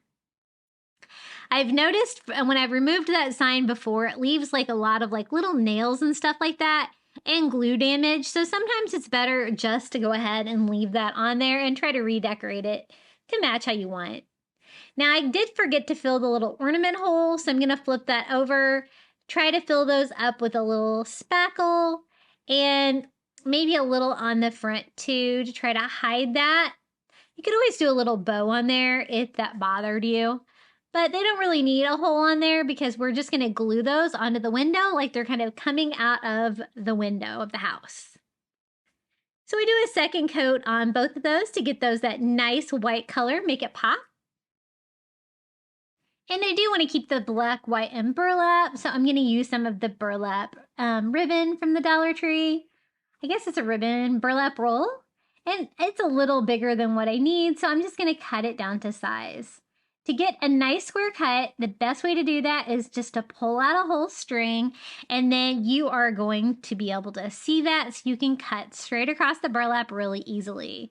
So I'm going to use that as a measure so that I can pull out another string here for the bottom part. Sometimes it's just tricky to try to get the right string, and then I am just going to keep cutting that down to size. I want to put the word "Hey Boo" on the bottom of that. I thought it would be funny. And I have some of those little galvanized metal letters that I think are going to fit on there. Now to glue it down, I didn't want any visible hot glue like melting through that. So I just did a thick layer of tacky glue and then laid the burlap right on top. Now, if you see these little galvanized letters at Dollar Tree, be careful. You're only getting half the alphabet, so you have to keep that in mind. And I'm going to spell out the word "Hey Boo." It barely fits, but it fits. So I thought that'd be really fun. So to attach those, I'm just going to hot glue on each one of the galvanized metal letters. I'm just going to leave them the metal color. I think that's going to be a fun little contrast. And it doesn't really compete with the black and white and burlap theme that we've got going on. But I did have to put them right next to each other to get it to all fit. I guess otherwise you could just put Boo. I put Boo on my last go, so I didn't really want to do that again, just to mix it up a little bit. And that looks pretty good. I love that the cathedral window is already black, so we can just add the little white ghost to it. This DIY was so easy, and it turned out so cute. I love these little ghosts. I have another project with those coming up later on in the video, too. So I just do a little hot glue. I want them to look like they're kind of floating through the air, like maybe like they just came out of the window of a haunted house. And here they are. I think they look super cute. Our little haunted window, super sweet, and a small DIY that you could fit just about anywhere. I love the black and white. I love using that for my Halloween decor, and of course the burlap. Now, we're going to switch holidays again. Up next, we're going to do Thanksgiving DIY videos. Yes, I do lots of Thanksgiving DIYs on my channel. I hate skipping that for Christmas. I always like to include Thanksgiving if I can. And the first video I'm going to highlight today was my Coastal Thanksgiving DIY video, and your all's favorite DIY from that video was my little coastal pilgrim's hat DIY. So this DIY, we're going to turn one of these little galvanized metal pots that I just got at the Dollar Tree and some of these little metallic salad plates into a really cute coastal pilgrim hat. So I thought these plates were the perfect size. These are the party plates kind of in the wedding section at Dollar Tree. And I'm going to use a couple of them just because they're thin, but I like the fact they're already metallic. Because we are going to leave the galvanized metal finish on the little pilgrim hat. I think it's going to go with the coastal feel. The only challenge of this pot is getting that super sticky label off the bottom of it. But I think we're going to have success here. I'm going to use it, galvanized metal, unfinished, and then using the twine that's wrapped around the top of the pot. When I have it upside down like this, that's going to act like the strap on the little pilgrim hat. So I thought this was going to be an easy DIY, and it turned out really cute. Now for the buckle, I just picked out some felt. I had this beautiful light blue felt left over from Easter, and so I'm just going to use a tiny little square of that to cut out a little buckle. I was trying to think of something to use for this, and I really wanted like a soft beachy blue color. So I think this is going to be perfect, and it's easy to work with too. You just have to kind of cut a smaller square inside your larger square, and you can just do that by folding it. And then it's going to leave you a cute little square cut out that you can use for a buckle. And I love the fact that the twine is already on this pot. It just saved me a step. But if you only have like a galvanized metal bucket that doesn't have the twine wrapped around it, you could easily recreate that by wrapping yours with twine. So I'm just going to go ahead and hot glue mine on. I don't want it to overlap the bottom too much, but I want the opening to be covered up by rope there on the inside. And then gluing the top on as well.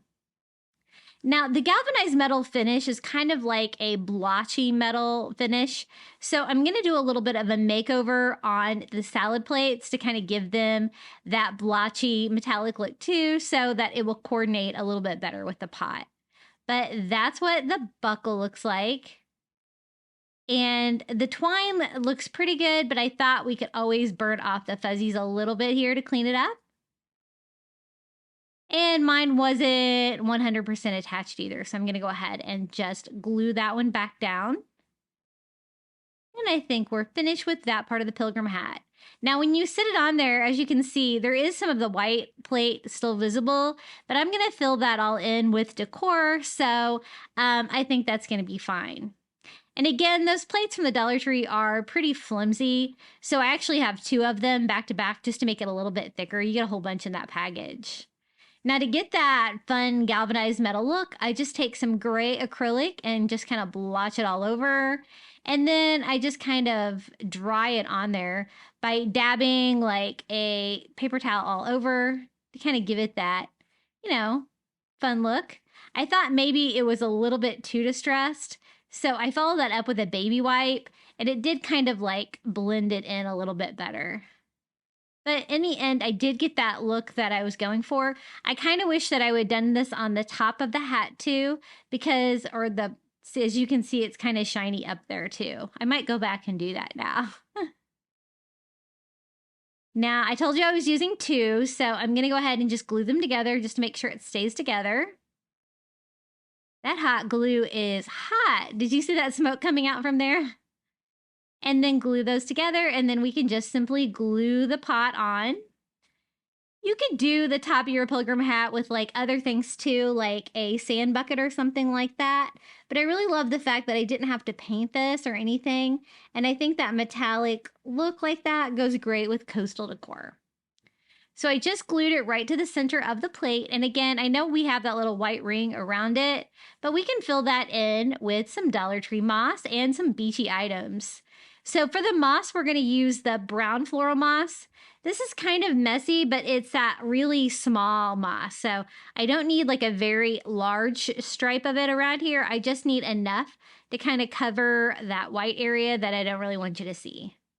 So I just put a bead of hot glue there and just start pushing little tiny amounts on this all the way around. Now, I'm just going to decorate the perimeter of my pilgrim hat, but you could always go in and decorate the very top of yours too if you'd like. I did think about doing that. So just a little bead of hot glue, just a little bit of tiny bit of moss, because I still want you to see like the brim of the hat. And then I grabbed some things to decorate it with. I thought I was going to be able to do pumpkins and stuff like that, but I didn't really have any pumpkins that were quite small enough. So we're going to kind of fill it in with some little tiny beachy things. I thought a starfish would be perfect. I actually have a real one here from Amazon. It's pretty much the same size as the one from Dollar Tree. You could totally use that one if you have it. But I just want to kind of glue it to the side of the buckle so you can still see the buckle. So I just do a couple dots of hot glue to glue that kind of standing up. It's kind of a large piece, but it's kind of a statement piece there for coastal decor. And then also a little glue here on the tip just to make sure that stays in place. Now, so far, what I'm not liking about that tip on the hot glue gun is I'm getting a lot of stringing, and it is kind of stringing glue on my workstation. It did get better the longer that I crafted, but I'm not sure why that was happening. I might have to try out a few more of the tips. Now for the seashells, I am just using those little mini seashells that you get in the little glass bottles at the Dollar Tree. I like to dump mine out so that they're a little bit easier to find and craft with. And I'm just gonna glue an assortment of those all the way around the little pilgrim hat. And I thought it needed a little bit more, so I also have some of these little mini starfish. I get these on Amazon too. I have both these and the larger ones linked in my Amazon shop below under, I think, Beach Essentials. And they are great for crafting because they're so little and cute. So I'm just going to kind of scatter some of those out and maybe one more seashell. I think that's what I should have on merch, maybe one more seashell, because I'm always adding one more shell a project. And this is how it turned out, our little coastal pilgrim hat. This was so easy to put together. You could kind of modify this if you didn't really want to do a coastal version of the pilgrim hat, but I think it turned out really cute, just like this. Now for the next Thanksgiving video I'm going to highlight is another coastal Thanksgiving DIY video, and your favorite DIY from that video was a little dyed corn husk turkey sign. I did dye the corn husk in a previous DIY in that video, so I'll make sure to include all the steps of the corn husk dyeing process. Now the instructions say to take fabric dye. I got RIT dye in teal. And you can dye the corn husks. So we're going to give that a try. I want my corn husk to be teal, and we're going to call it mermaid corn. I think that's really fun. So I just grabbed 3 jars from the Dollar Tree that I had, and I'm pouring in hot water, water that I heated up in the microwave. I did about 1.5 cups in each jar. But I would probably suggest doing 1 cup because I think I made mine a little too deep. Now to mine, I did 1.5 cups, so I'm going to add 3 tablespoons of dye to each one of these. This one is actually just a Dollar Tree vase, so I was trying to figure out what I had. And the reason why I say to do 1 cup instead of 1.5 cups is because this will dye your corn too, and I did have that happen a little bit. So learn from me. So I'm going through and adding my 3rd tablespoon to each one of those. Again, I got it really hot, the water, so that it would dye it. And I was surprised by how quickly they did dye. Now, to dye them, I'm just going to grab the corn and push it down into the jars. You kind of have to fold it in half to kind of get it in your jar. And I was trying to be careful because I didn't want to break the corn husk. And until it's wet, it's not that pliable. Then I used that dye to dye corn husks. Now for the next DIY, we're going to use some more corn husks. These are also from the grocery store. Mine, people make tamales with these. So the Mexican food section. And so if your grocery store doesn't carry these, I know some of you guys said that yours didn't, you might want to check if you have like a Mexican grocery store or something like that. You're definitely going to be able to find them there. But it's a great way to get dried corn husks like this. Now I want to make a Thanksgiving wreath with these. I think that will look really fun. And I'm going to use one of these little wood bead wreaths from the Dollar Tree. But I want my strips to be a lot skinnier. And this stuff just breaks so easily. It's so easy to do just to kind of shred these. Just kind of feel and rip, and they tear exactly the way you want. I still kind of want like a pointed end and a wider end. But we're not just going to leave these like regular corn husks with the, natural wood beads. Even though that would be pretty, we're going to go ahead and do the blue with these as well. And since I already have the dye mixed up and it's still hot, I think that we can go ahead and dye these too. Now I went ahead and shredded more than I needed for the wreath so that I could use these in some more DIYs today. But basically just shredded all of those.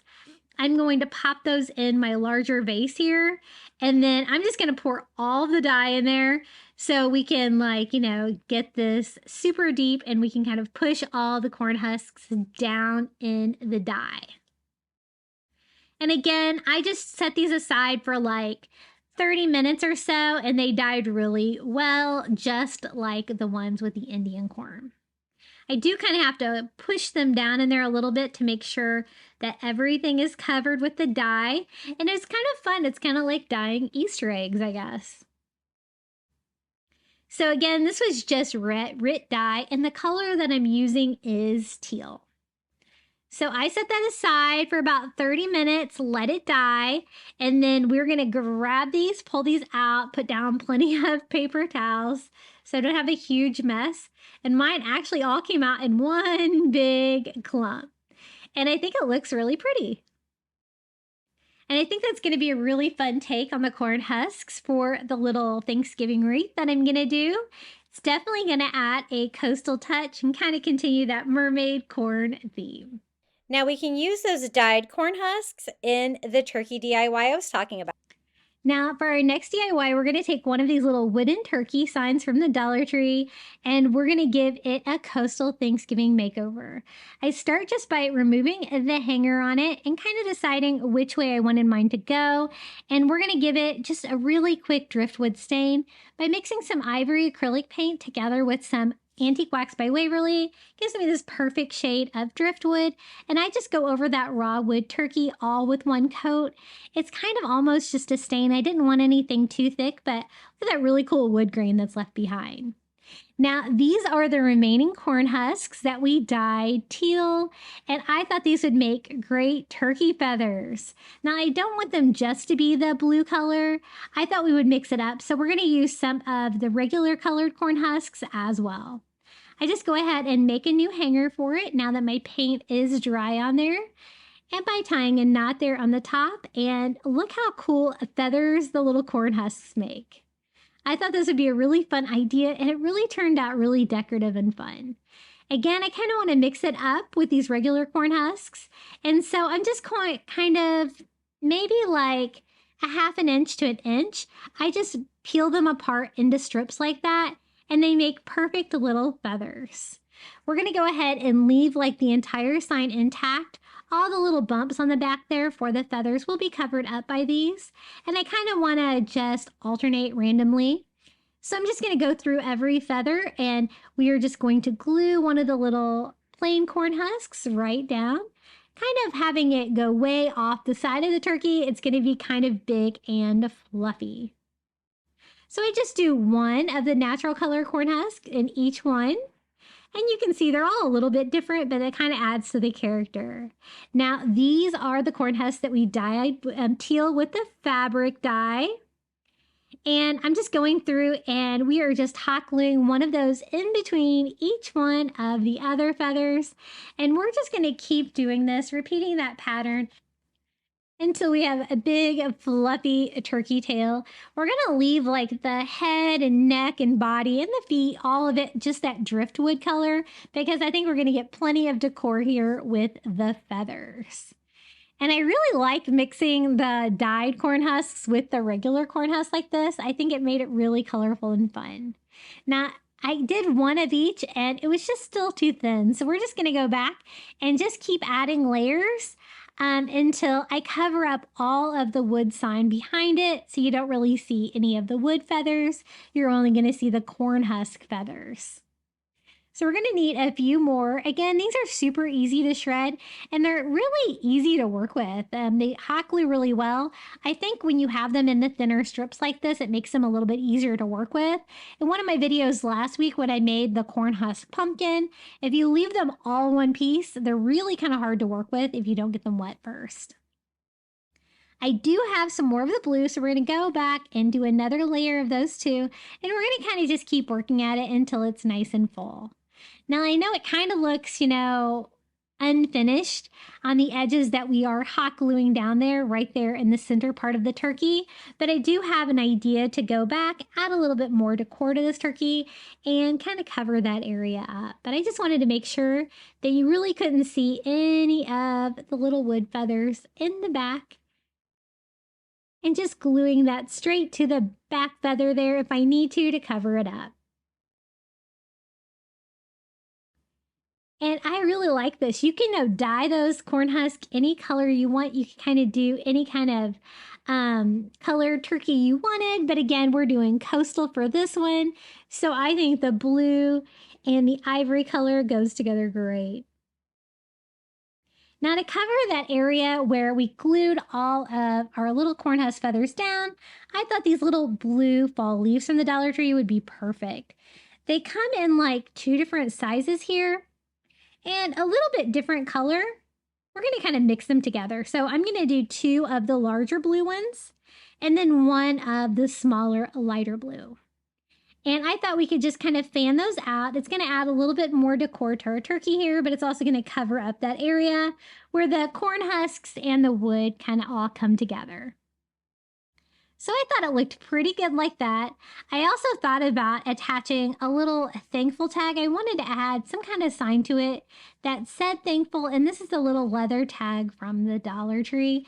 And so I just kind of cut the leather strap down where it would fit and hot glue that straight down to our little corn husk feathers.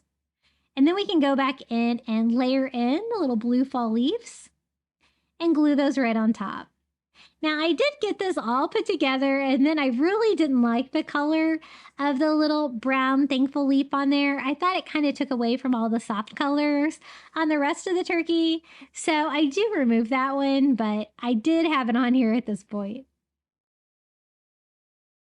So here is our last feather. I glued that on, and then I was really thinking I didn't really want to paint the leather leaf because I just wanted a little thankful sign, but I really didn't like that dark color. What do you guys think? With or without the little leather leaf? You'll have to let me know in the comments below.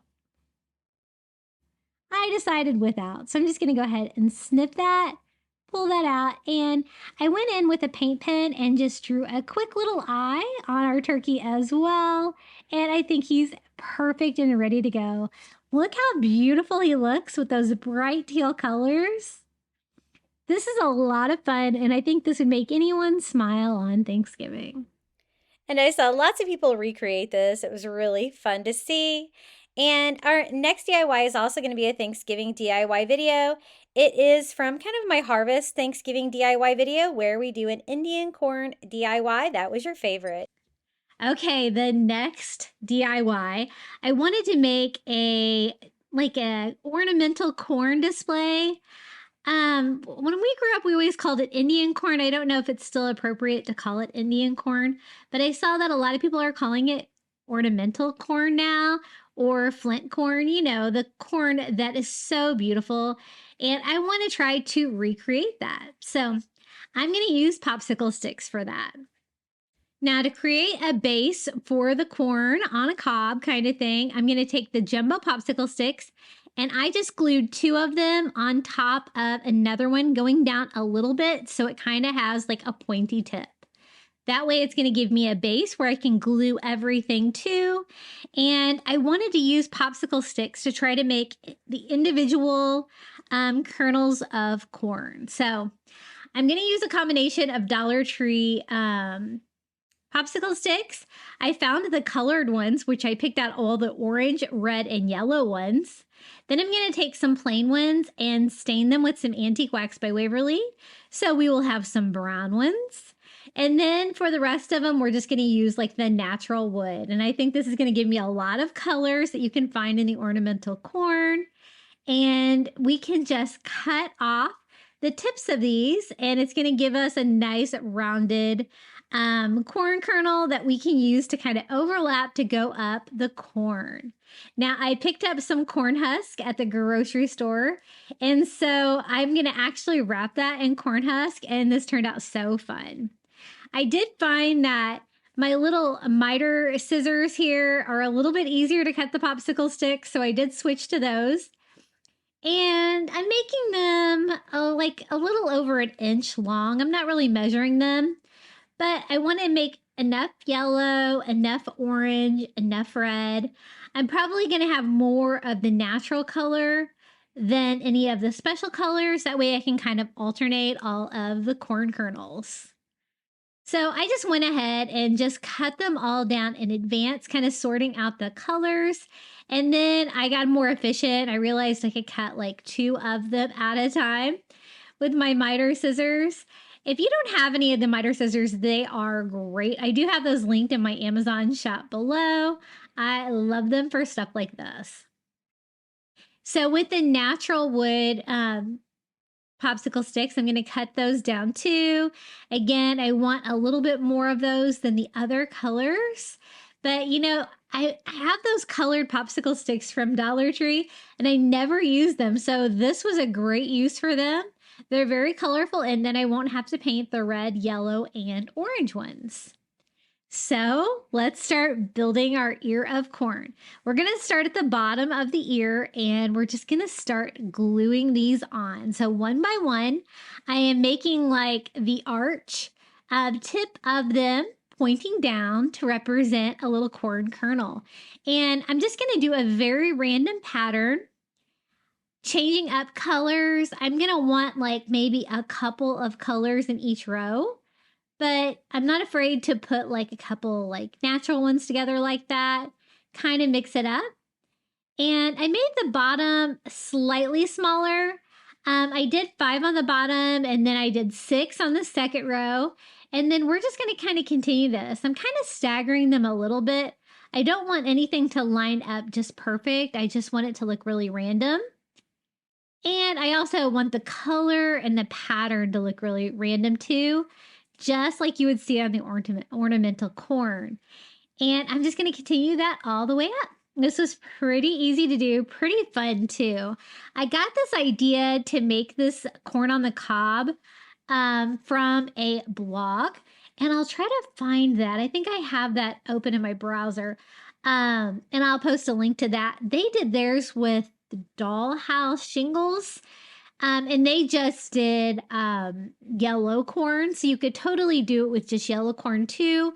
But I thought I would make a very colorful version, and I thought I could recreate it with items from the Dollar Tree. So that's what we're doing with the popsicle sticks, and they actually worked out really well. And as you can see, I'm just kind of continuing that pattern. Sometimes I can go a little off the side of the popsicle stick as long as I still have something to glue it to. And I'm also gluing it to the popsicle stick underneath of it. And we're just going to continue that all the way up to the tip. The reason I made that one on the bottom a little bit taller is so that it will have like a pointed end, kind of like a corn on the cob. I decided I need a few more natural ones, so we went ahead and cut some more down. And then we're going to keep this pattern going all the way up. And I'm just trying to like kind of feel what I can fit when I get up here. Because again, I want it to be like kind of pointy. So I'm just going to kind of overlap these. These were kind of sitting up a little bit more than normal. But as long as I was able to glue the top and the bottom down, it worked pretty well. And then for the top row, probably only 3 of them will fit. And I want it to kind of be a pointed end. It's kind of jagged the way that the popsicle sticks are. So I'm just going to go in with some heavy duty scissors and kind of cut corners on those just to kind of give it that pointed look like a corn on the cob. This was a really fun DIY to make for sure. I'm going to go in with some of the corn husks. I got these on clearance at the grocery store. And we're just going to go ahead and start with these. I have another DIY with these as well. I got this huge package of these for like $3, so great deal. I'm just wrapping the corn husk around our little corn on the cob. And then we can kind of attach it to the front with a little bit of hot glue. I thought mine was a little bit wide, so I'm just going to trim that down a little bit so it's not too frilly on the back of that, because we are going to make a stand for this as well to display it. So I wrap a second corn husk around because the first one was not long enough, and I'm going to want to use multiple for different layers of the corn husk to kind of make it look more realistic. So I just glue those ends to the bottom there. I have this little scrap piece from when I shortened the first one, and so I might as well take advantage of it. We can make some little strips. Trimming those up, kind of making those look random. I want those to be different sizes, and gluing those on the front as well. Just kind of framing it out and making it look like there is an ear of corn in there. I think it's looking very colorful and very fun. I do trim the corn husk a little bit to kind of give it that corn on the cob shape as well. And then I'm going to go ahead and take another one and kind of rip it into sections. So I did like a third of it going out one direction, another third of it kind of going out the other direction. Again, giving you that feel of a corn husk. Now I want to display it, so I'm going to use one of these little round circle wood frames from the Dollar Tree. And it can be any of these. I'm just using it for the stand. So I just popped off the circle frame, trying to get rid of any of that material. There are a few nails that stick out of it, but it's not too good. So I'll show you what I did to attach this because I wanted to make it super strong. Now I do want to stain it to kind of make it look pretty. So I'm just going to go in with some Antique Wax by Waverly and go over the base, the sides, and the stand here. And then I'm just going to go back and wipe off any of the excess, giving me this beautiful wood stain, super easy. And then we can attach our corn to it. I do hot glue to get me initially started. I want it to stand up and kind of tilt off to the right a little bit, just for fun. And I didn't think that the hot glue was going to be strong enough. And so I am going to reinforce that just a little bit. I have to kind of go through several things of wood. So I tried kind of putting the staples in there, but they weren't really catching anything. So I switched it up to nails. And I was afraid they might go all the way through my ear of corn, but they actually didn't. It actually made it a lot stronger. And I wanted it to just kind of stand up on its own. I thought maybe one more nail here just to make sure that it is going to stay attached. And so we're going to drive that in the back of this little frame stand as well. And I think that is way better. We have our little ornamental corn in the corn husk, very fitting for Thanksgiving. I think it's so cute. I thought more of the scrap pieces, like right here in the front, would be cute. So I just pulled off some more strips, and we're just going to hot glue that right toward the base, kind of closing that up, making it really look like it is wrapped up. And this is how it turned out. I think it's so fun. What do you guys think about my little corn DIY? I think this is so fun and perfect for Thanksgiving. And I think it's so colorful. I'm really glad I decided to go with all these different colors instead of just the yellow. So that is our Indian corn DIY. Up next, we're going to switch holidays again. We're going to be doing Christmas DIYs. And the first DIY is actually from my Christmas in July video, but it kind of made more sense to put it with the Christmas DIYs. And your favorite DIY from that video was my little gingerbread men hanging out in the pool tray. So let's craft.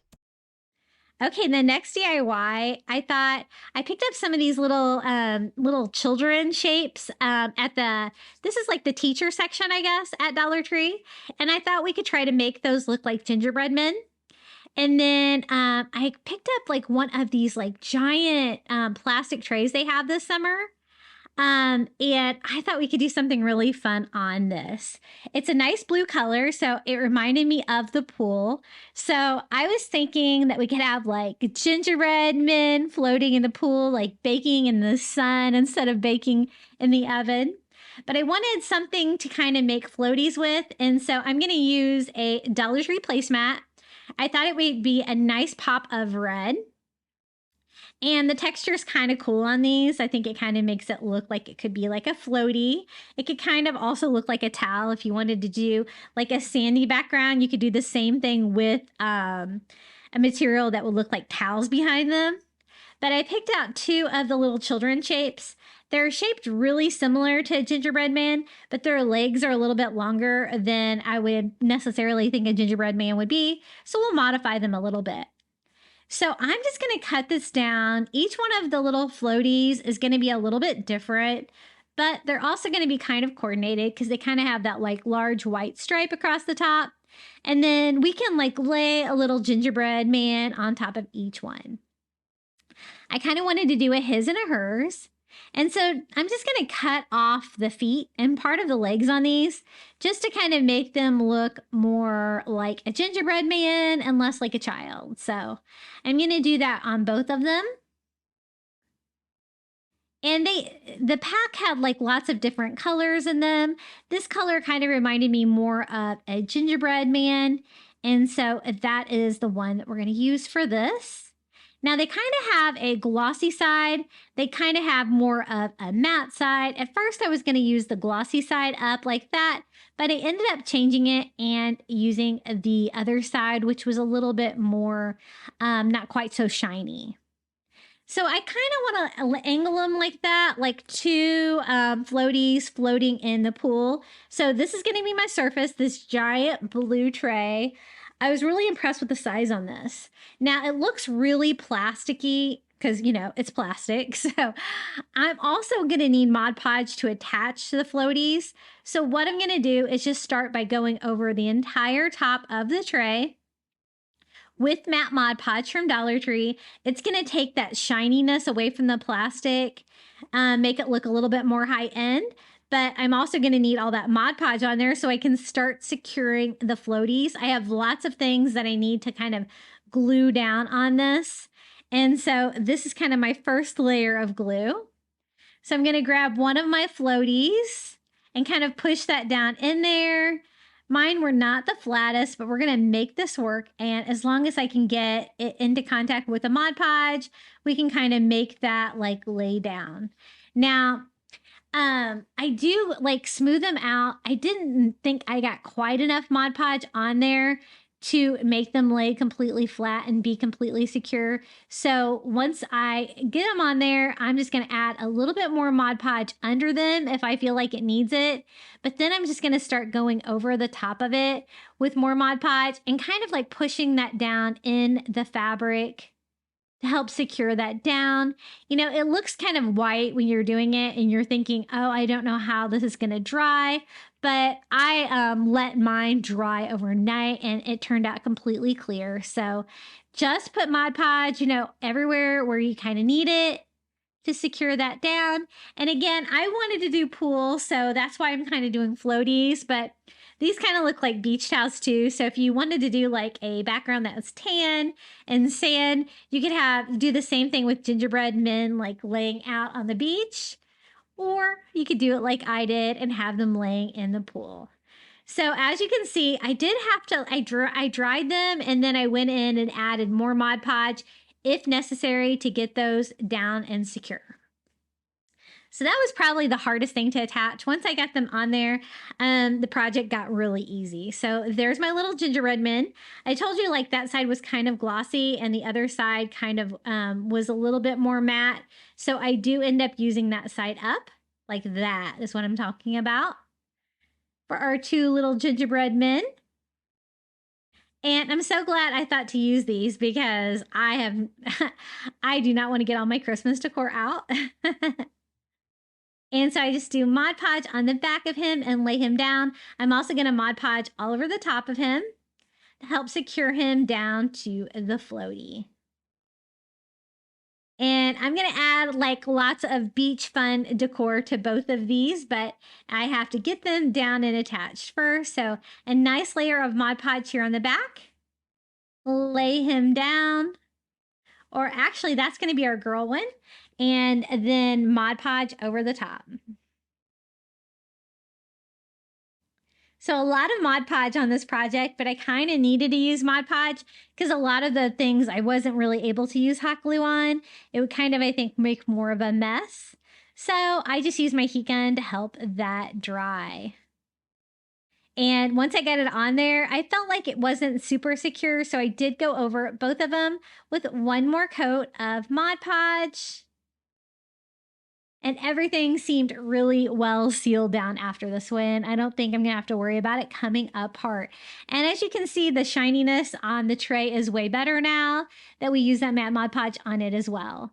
I'm just going to use a white paint pen and do 2 dots for each eye. A gingerbread face is so easy because it's just 2 dots for the eye and then like a little grin. So I'm just going to draw a little smile on here for her and for him. And then whenever I do my gingerbread men, I always like to do like the icing on the wrists and ankles. So I'm going to add those little details on here as well to kind of just make them look like gingerbread men a little bit more.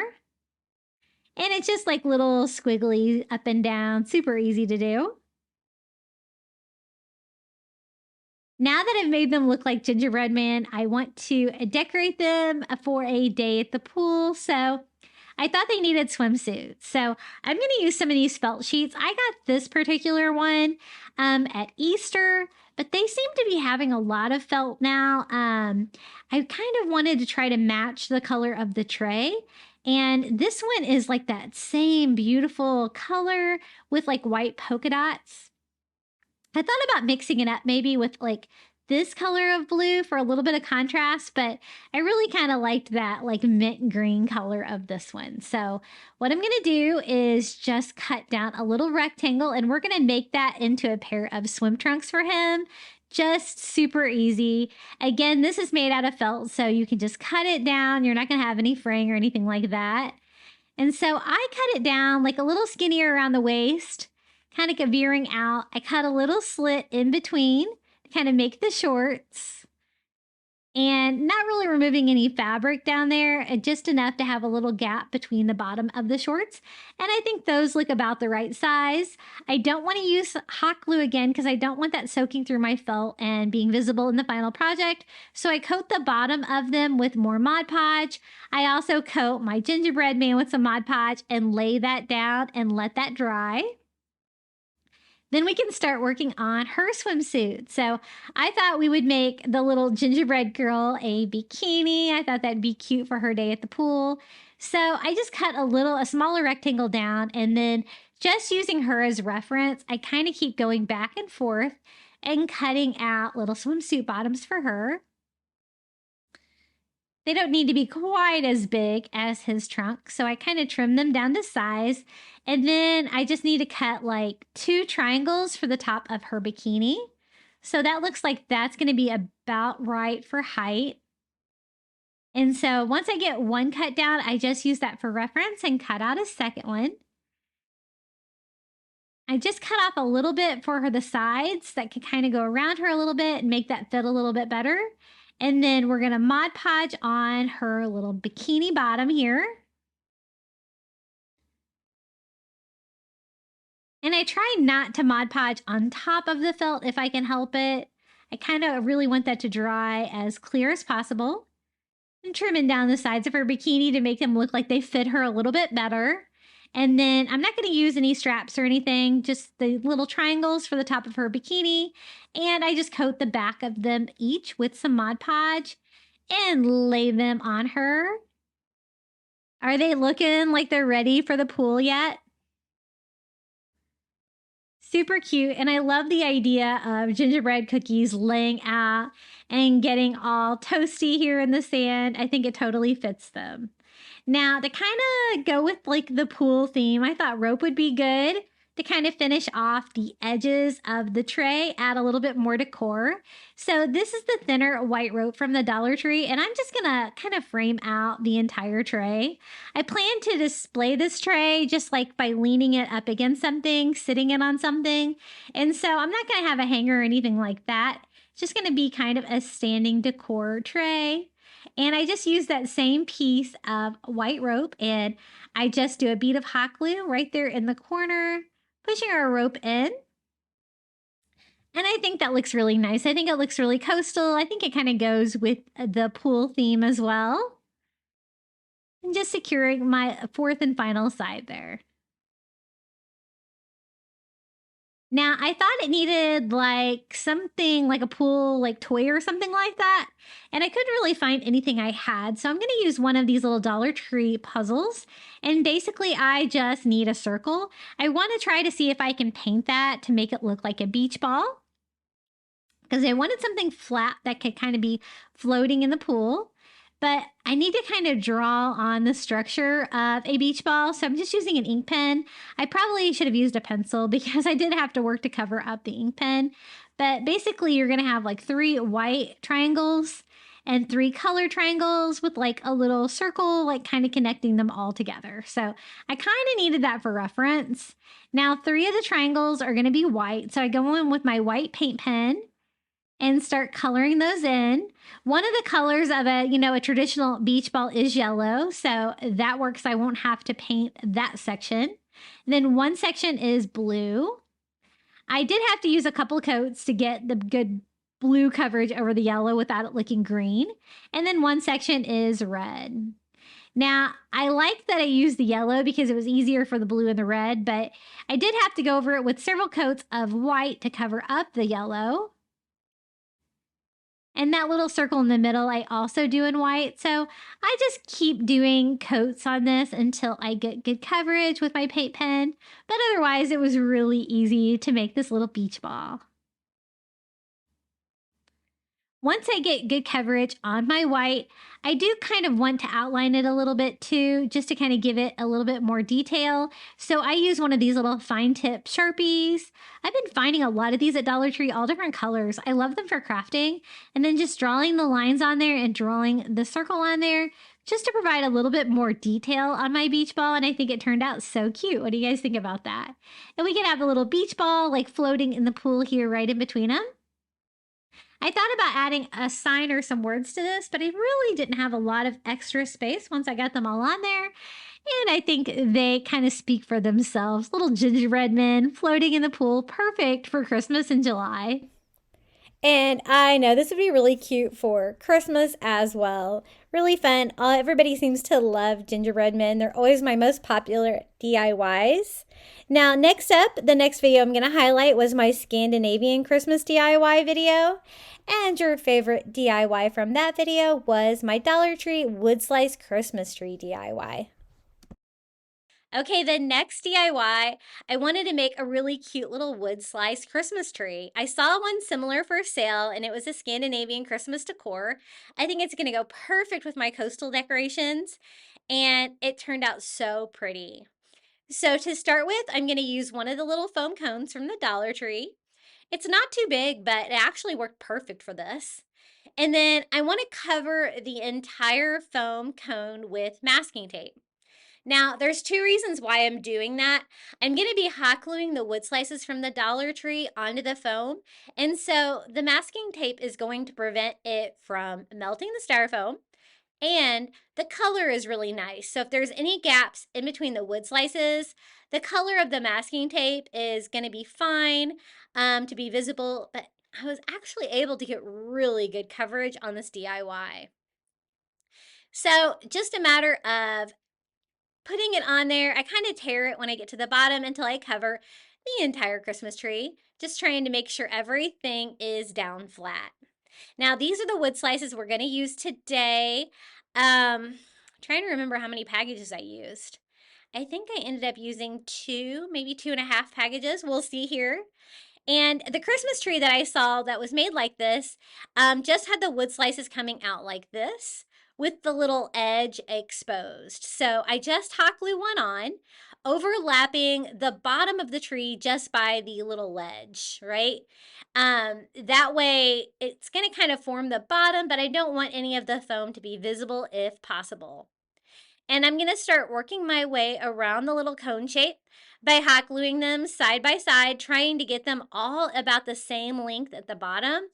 Where they'll match up and the Christmas tree will be level. And this is kind of like crafting with driftwood, a little bit like putting together a puzzle. So you might need to lay out some of yours so you can space them out properly and get them to fit here without too big of a gap. So I noticed there was a slight variation in the size, but this is how it looks like after one layer. I thought I was going to have to go in and put some reinforcements underneath that to make it more stable. But you know what? I didn't need to. The whole project turned out really stable. I was really impressed. For this second layer, I'm going to glue, just like I did before, to the little masking tape. But I'm also gluing to the row below it. I'm trying to alternate between the two, but going around, you're going to have less and less, so it's going to be impossible to keep that pattern going. But I just want to kind of keep it random, if I can, the pattern between that row and the row underneath of it. So I just start gluing these on, gluing it to the masking tape and then gluing it to the wood underneath of it. And it's probably one reason why this ended up so strong and sturdy at the end is that I was gluing wood to wood so much. So I got our second row complete. And I did open a third package, but I don't think I ended up using all of these. So you don't need too many of them. I absolutely love these things, the wood slices. I went ahead and pulled some hot glue around all the openings there while I could get to them. And then we're gonna start with the third row, repeating the same pattern. By now, I'm a pro. So I was putting glue on the tip and putting glue towards the base of each one, where it will line up perfectly to glue it to both surfaces. And again, just making sure that I can get that to fit and trying to clean up any excess hot glue, any stringing hot glue as I go. And again, I'm going to pull a little bit of hot glue in each little gap just to make it a little bit stronger. And we can start here with row number 4. This actually really didn't take me very long to put together, and I absolutely love how it turned out. All the supplies were from the Dollar Tree, and it looks so high end. I was so impressed with it. So as you can see, since I'm getting more towards the tip, I am using less every time around. And so I'm going to kind of map them out like 3 at a time here to kind of see what I can get to fit. I was trying to go with 3 of my skinniest ones, and I finally found 3 that will work, and just continue hot gluing those on. Now, the cone, the styrofoam cone from Dollar Tree doesn't have a very sharp tip at the top of it. I don't know why they're like that, but I'll show you what I do to kind of get around that. So again, I just pulled hot glue in my gaps to make it stronger, and we're gonna start on this row. This is gonna be like our second to last row, and we're just going all the way to the top of the foam here. The last kind of surface we kind of have to attach it to. And again, trying to find the perfect ones that are going to fit, a little bit of trial and error, and hot glue on those last couple pieces. I think I found a good combination, and we glued that straight on. Again, I'm going to pull the glue around. Now, at this point, I was kind of like, can I just glue to the wood below it? Because I do need a tip for my Christmas tree. I need it to all come together at the top. So I'll show you what I ended up doing. I'm going to start with one, just gluing it straight to the wood. And then I was like, you know what? I really do need something to glue it against. So I just took a little foam ball. It could be anything. It's way too big. So I'm just going to cut it down to size. And you could use a little piece of wad of paper, just whatever you have. You're just going to need some kind of tip here, just something to glue the wood to provide a little stability up here on the top. So I just glue that to the very top of my foam cone, and then I glue that wood slice directly to it. And then we're going to kind of continue the same thing that we were doing before, making sure that we get all of the wood to come together here. So I'm trying to see exactly how many I can fit around here. And as you can see, I guess probably, 2.5 packages of those wood slices to do the side tree. Then for the center, I just pull some more glue in there to make it super strong. And then I had a small gap, and there was actually a broken little wood slice on one of my packages, so I thought I might as well just take advantage. And I took that little broken wood slice and just put it right inside to fill in my gap on the top of my tree. And this is how it turned out. Little wood slice Christmas tree. I think it's so beautiful. The natural wood color, just leaving it raw wood like this, really goes with like the Scandinavian Christmas feel. And it's gonna look so beautiful with all of my coastal Christmas decorations as well. So this is how it turned out, my little wood slice Christmas tree. I think it looks very professional, and everything, of course, was from the Dollar Tree. So pretty. Now up next, we're going to switch it up with some gingerbread DIYs. I did a gingerbread cupboard, and the first DIY I'm going to do is a little candy cane forest DIY. For the first thing we're going to do, I'm going to decorate my entire cupboard in my kitchen for Christmas. So of course I wanted to do gingerbread. They were my favorite. So I'm going to start off with just a Dollar Tree wood slice sign. This one was kind of broken anyway, and I don't really need the hanger on it, so I'm just going to remove that. I like the fact that it's got the bark on there. I think it looks nice and rustic. So I'm just going to use my Cricut and cut down an SVG file, and I will share the SVG file on my Google Drive for you in the description below this video if you want to recreate. I just made it all one color and I cut it out on red. I have a couple candy canes and then it's going to say candy cane forest. And I thought that would look really cute against the rustic wood sign. I'm going to hang that in the back of my cupboard because for the top shelf of my cupboard, I want it to look like a candy cane forest with gingerbread men walking through it. So it turned out really cute. It's one of my favorite things we're going to do today.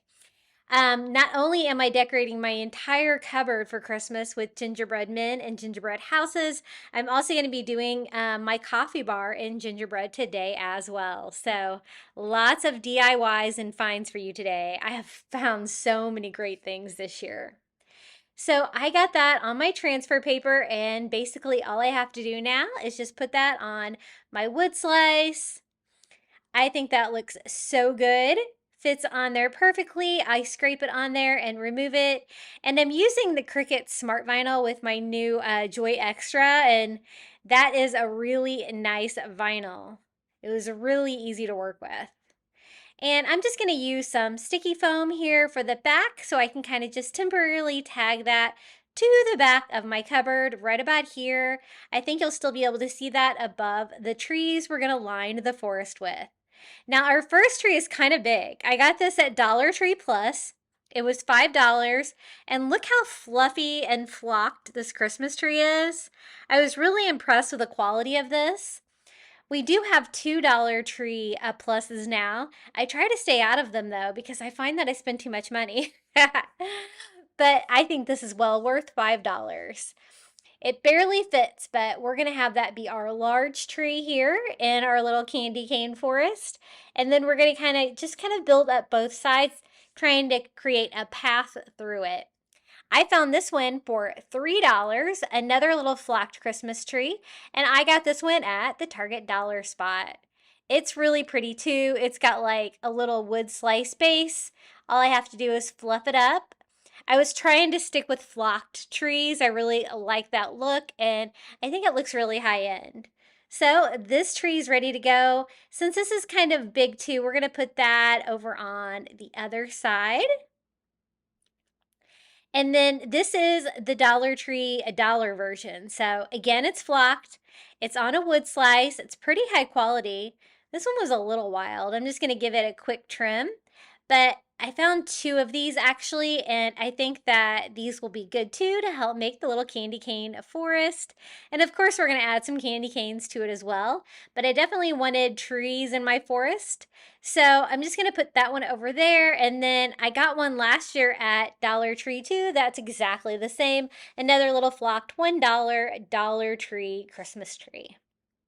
Now to make the snowy bottom, I picked up 5 of the little microfiber mop heads from Dollar Tree. I love using these for snow. They're so fluffy and no mess involved, so they're always my favorite. So it's going to take a total of 5 of these to cover the entire bottom of the top of my cupboard where we're making that candy cane forest.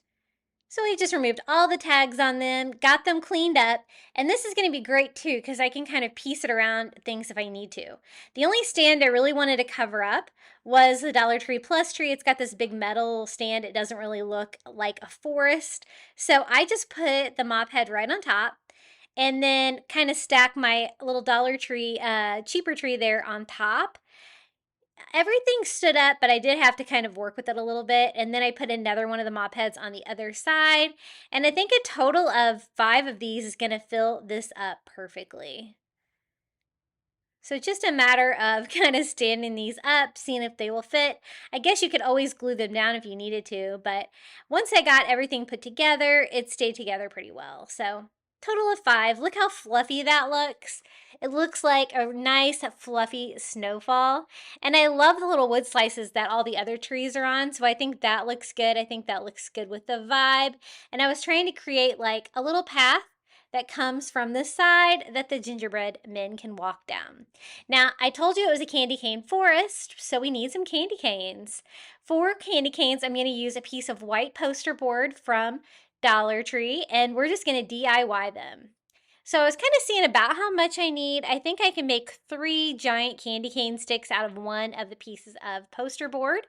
So I'm just going to kind of estimate and cut those into thirds. Now, I tried to actually glue this with a glue stick first, and it totally didn't work. So I'm going to use hot glue. Why not? So I just put hot glue along one seam and roll it, trying to keep that round shape.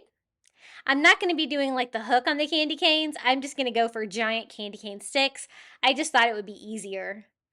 And so I'm trying to like leave my straight edges here where they're visible, but that can always be the back of my candy cane. And I just do the same thing on all 3 of them, putting a stripe of hot glue down and then just rolling them until they are secure. Now, to make the stripes, I thought the easiest way to make candy cane stripes would be to add some red ribbon instead of painting. So I picked up some red ribbon from Dollar Tree, and we are just going to start this at the bottom of our little candy cane stick, right here on the back where we have our seam. And then just glue it on at an angle so that I can spiral that around my little candy cane stick. And easy peasy candy cane stick, very inexpensive to put together, and it actually turned out pretty good. It was pretty easy to stand up, being like the open shape that it is, and it's very lightweight. So I just glued the end of my ribbon down. That one looks pretty good, so I just need to do the same thing 2 more times here to make 2 more giant candy cane sticks. And I was really trying to figure out how to make them shape like a candy cane, and I'm kind of glad that I kind of gave up on that because I really don't think it would have added anything to it. These turned out so cute once I put them in the little forest, and wait till you see the little gingerbread men that we're going to put inside. So this is the last one. I just keep repeating the process. They don't have to be perfect. Each one can be a little bit different, doesn't really matter, but I think 3 is going to be enough. And my cupboard has 3 shelves that we're going to be DIYing, and each one I'm going to be doing in a slightly different gingerbread theme, but they all look great together. So these 3 are ready to go. Let me show you how I put these in our little candy cane forest. I'm going to do one right here, and the way I was able to get them to stand up was to kind of have it lean against something. So I had that one lean against a tree, that one kind of lean against the back, and this one can lean up against this other larger tree. But you could always close the bottom with some masking tape and weigh the bottom with some pebbles or rocks if you need to, if you have trouble getting yours to stand up, but mine did pretty good. Now to line my pathway, I'm going to use some of these Dollar Tree wood slices. These are just rounds. At first I was going to paint them to look like candy, but then I kind of liked the rustic feel of just using the raw wood, and so I kind of just left them as is. And I'm just going to line that imaginary path that I have made there through the candy cane forest. And it's going to be all ready for our little gingerbread men to come frolic through the little winter wonderland. This turned out so cute. I kind of had a vision for this in my head, and I'm so glad I did it. I love how the shelf turned out. Here they are. I found these at Target Dollar Spot. Aren't they so cute? They're $3. They're like a medium size, and the great thing about these little gingerbread men is that they are weighted in their feet, so they stand up on their own, which is so cool. So I'm just going to cut off all the tags on these. One's holding a candy cane, one's holding like a little starlight mint, kind of like a his and hers. See how they stand up? Isn't that so cool? And so I'm going to have them walking down the path in the little candy cane forest. So we'll stand him right here where we can see him. And then we'll have her walking like slightly ahead right there. And I'm so impressed how they can stand up on their own. And here it is, the little candy cane forest. It's so fun. I think it's my favorite part of the cupboard. Now, the next Christmas video that I wanted to highlight was a Christmas gnome DIY video, and your all's favorite Christmas gnome this year was my little Christmas gnome. It's Christmas tree gnome pot DIY. I thought this sounded like a really fun idea. So I got a little metal pot from the Dollar Tree, a tall one, and I got a gnome stocking from the Dollar Tree and a little Dollar Tree tinsel tree and some Dollar Tree garland. We're going to put all these together and make a really cute gnome flower pot. So the first thing I want to do is just take the little nose and the beard off of the little gnome stocking. They have these every year at Dollar Tree. I love buying these to use for gnomes. I use them year round for gnomes. They work great because you can just peel it off like that. Now, I do want to caution you to avoid using heat when you peel them off the stockings because the beard and the stocking will melt if you use your heat gun. So I'm just going to hot glue it. Mine has the twine up here at the top. It doesn't really get in my way. It kind of gives me something to glue to. So I went ahead and glued it down a little bit because this pot is nice and tall. So this entire beard is going to fit. I also kind of tacked down the sides with a little bit of hot glue too. But I left a little bit of space above the beard. Now, this is going to be the gnome hat. It's also going to be a Christmas tree. And so it doesn't matter which one you get. I just picked up a tinsel tree from Dollar Tree. I love just taking these apart and making them my own. So you get this great cage underneath. And so I'm going to clean up all that tinsel mess. My best tip is to get one of those lint rollers from the Dollar Tree to clean those up because my gosh, they're so messy. And it was almost a perfect fit, but there were like little tabs sticking out on the side of my plastic cage. So I just went in with some heavy duty scissors and kind of trimmed those down. And it's going to fit in there. It's going to be snug, but I think it's going to fit in there perfectly for my gnome hat. Now to make it not so tippy, I'm just going to put some Dollar Tree stones in the bottom just to weigh it down. And then we can put it in there. It's not going to stay by itself because it's like such a perfect fit. So I'm going to go in with some hot glue all the way around and just kind of glue it in place and let that hot glue set up. Now, if you had a real Christmas tree or any other kind of Christmas tree that has like the cone shape of this, it would work great for a gnome hat as well. So I just glue that in kind of flush with the top of my flower pot. And we're going to use that Dollar Tree garland to build a Christmas tree. So this is just from the Dollar Tree. I have one package. One package was almost enough. I did use part of another package that I had left over. And I just start at the top. It is a wired garland, so super easy. I just kind of pinched it to the very tip of the Christmas tree like this. And let me lay it down so you can kind of see what I'm doing a little bit better. It's hard to see from the top when I have things standing up. And I just simply wind it around. I'm trying to keep it as tight as I can. I don't want you to see any of the plastic cage, but all the little bumps and grooves on the little cage is great for keeping this in place. And I just want to build a little Christmas tree. So it's going to look like there's a little Christmas tree growing out of a pot, and the pot is a gnome. So it's going to look like a gnome plant. Really fun idea. Once I got the tree completely covered, I'm also going to go over the rope part here to do like the brim of the hat for the gnome. So I attach it with a little hot glue to kind of keep it in place here and there. And I kind of wanted to go around twice, and I really only had enough to go around once. And so I do go back and add another one later, but right now I kind of wanted my ends to be in the back. So I just went ahead and hot glued that down and cut off the little piece that was left over. And that part of the gnome is done. You can kind of fluff it out a little bit, kind of make it look a little bit better. But it definitely gives you like that Christmas tree shape, and it's really easy. Now, since we're doing a Christmas tree and I'm doing traditional theme on this one, I thought Christmas lights would be perfect. So these are the little LED mini lights from Dollar Tree. I just picked up the white light. You could do whatever color you wanted. Couple of AA batteries in there, and this one's going to be ready to go. I was really hoping that this one package would be enough for the tree, and the tree is pretty small, so one package was plenty. So I'm just going to go ahead and string these lights. I'm going to start at the very top. I'm going to turn mine on when I string them so I kind of know, what I'm going to get at the end.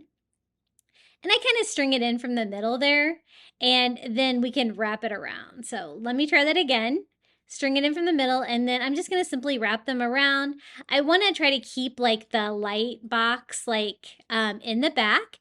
And we're going to kind of hide it inside the little Christmas tree where it's still accessible. So I just kind of tuck it in a gap between the cage and the garland. But I don't want it to fall in and then not be accessible to be able to turn on and off or to change the batteries. So I just used a little tiny Dollar Tree zip tie and zip tied that to the cage itself.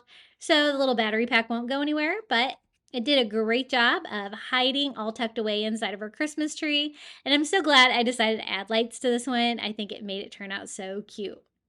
Now I wanted to decorate it like a Christmas tree, but again, I really wanted that second row of greenery to go around, and I did have a scrap piece of this, so I just wrap around one more row and kind of wire it to itself and can kind of tuck in the ends back here in the back. And I like that better. It kind of finished it up more. And then we can decorate the tree. These are the little mini Christmas ornaments from the Dollar Tree. I picked up the shiny red. Thought they were very classic Christmas.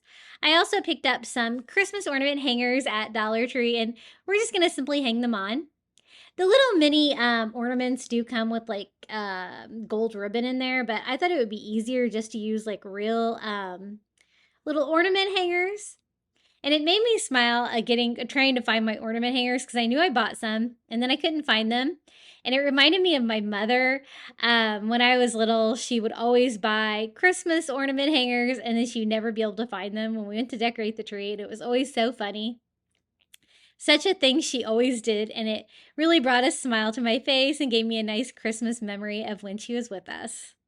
So I'm just going to go ahead and decorate the entire Christmas tree all over, just scattering out my little red ornaments. They hang on there really well. You can just hang them on your garland or on the cage, wherever you can kind of fit them in. And I want to decorate the front, the sides, and the back, just to kind of make it look like a little Christmas tree. I'm not going to do a tree topper because I want to keep that gnome shape. I don't want to take away from that. And this is how it turned out. Our little Christmas tree gnome in a pot. So totally looks like a Christmas tree. And then you get down here to the pot and you have an adorable little gnome. And again, those stockings work great for that. I love using those for gnome DIYs. Up next, we did a coastal Christmas DIY video, and your favorite DIY from that was my coral Christmas tree DIY. For the next one, we're going to use 2 of these wall shelves from Dollar Tree. I love crafting with these. They're a nice, thick piece of wood, no warping or anything like that, and you can make just about anything out of them, especially if you add more than one, you can make any shape. I wanted like a rectangular shaped sign, nice and large, so I decided to take 2 of these and glue them together. I just do a bead of hot glue. They're so thick that if you just hot glue them together like this, you really don't need to brace them or anything. It's actually pretty secure. So I'm just going to try to remove any excess hot glue that might have came out. Now they do have holes drilled in them because again, they are shelves, but I kind of like that rustic look. I'm just going to leave them. I do go ahead and sand them a little bit just to clean it up a little bit. I'm going to be covering the ones on the bottom anyway, but I'm just going to leave the ones on the top. They really don't bother me. Before I get any further though, I do want to add a hanger to these, and these are the little hangers that I'm constantly taking off the Dollar Tree signs because they always have them one on each side, and I always usually take off the ones that I don't use so they don't hang out the side of the picture frame, and I can always reuse them.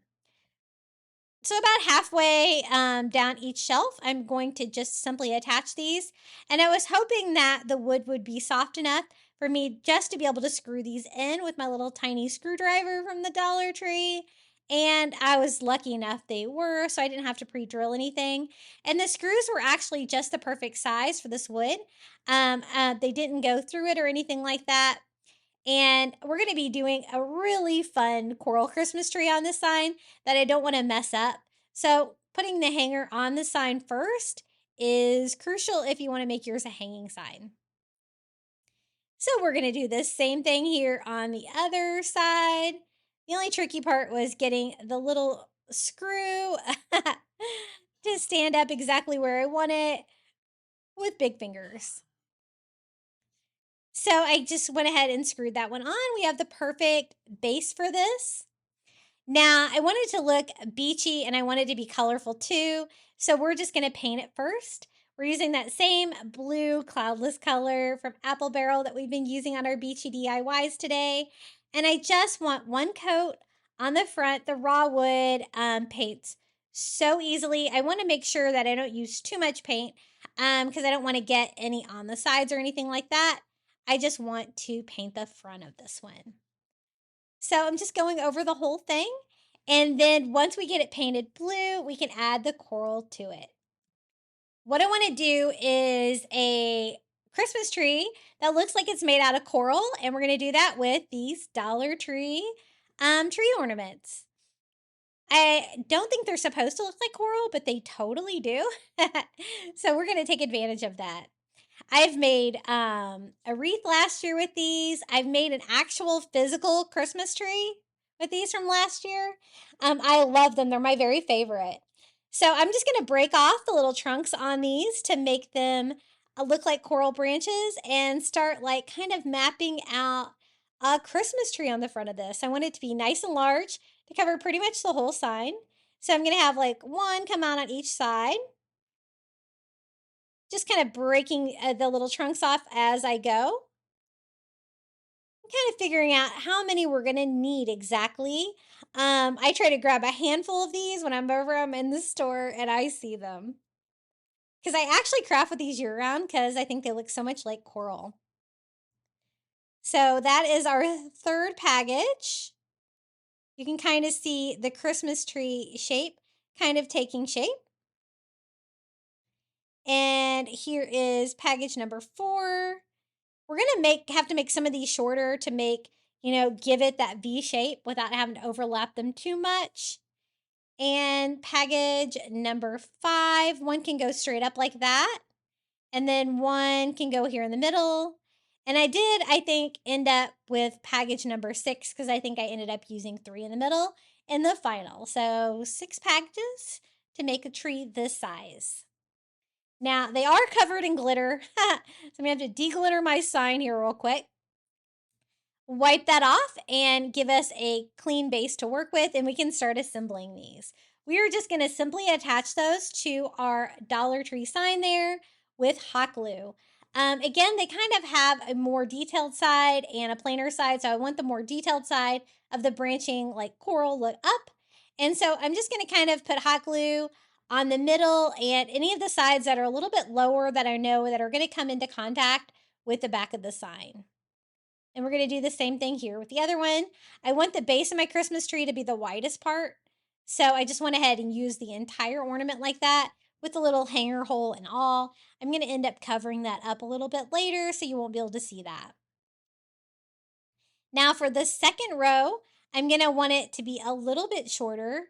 And I don't really want to overlap it. I want it to be flat so that I can glue it to the sign.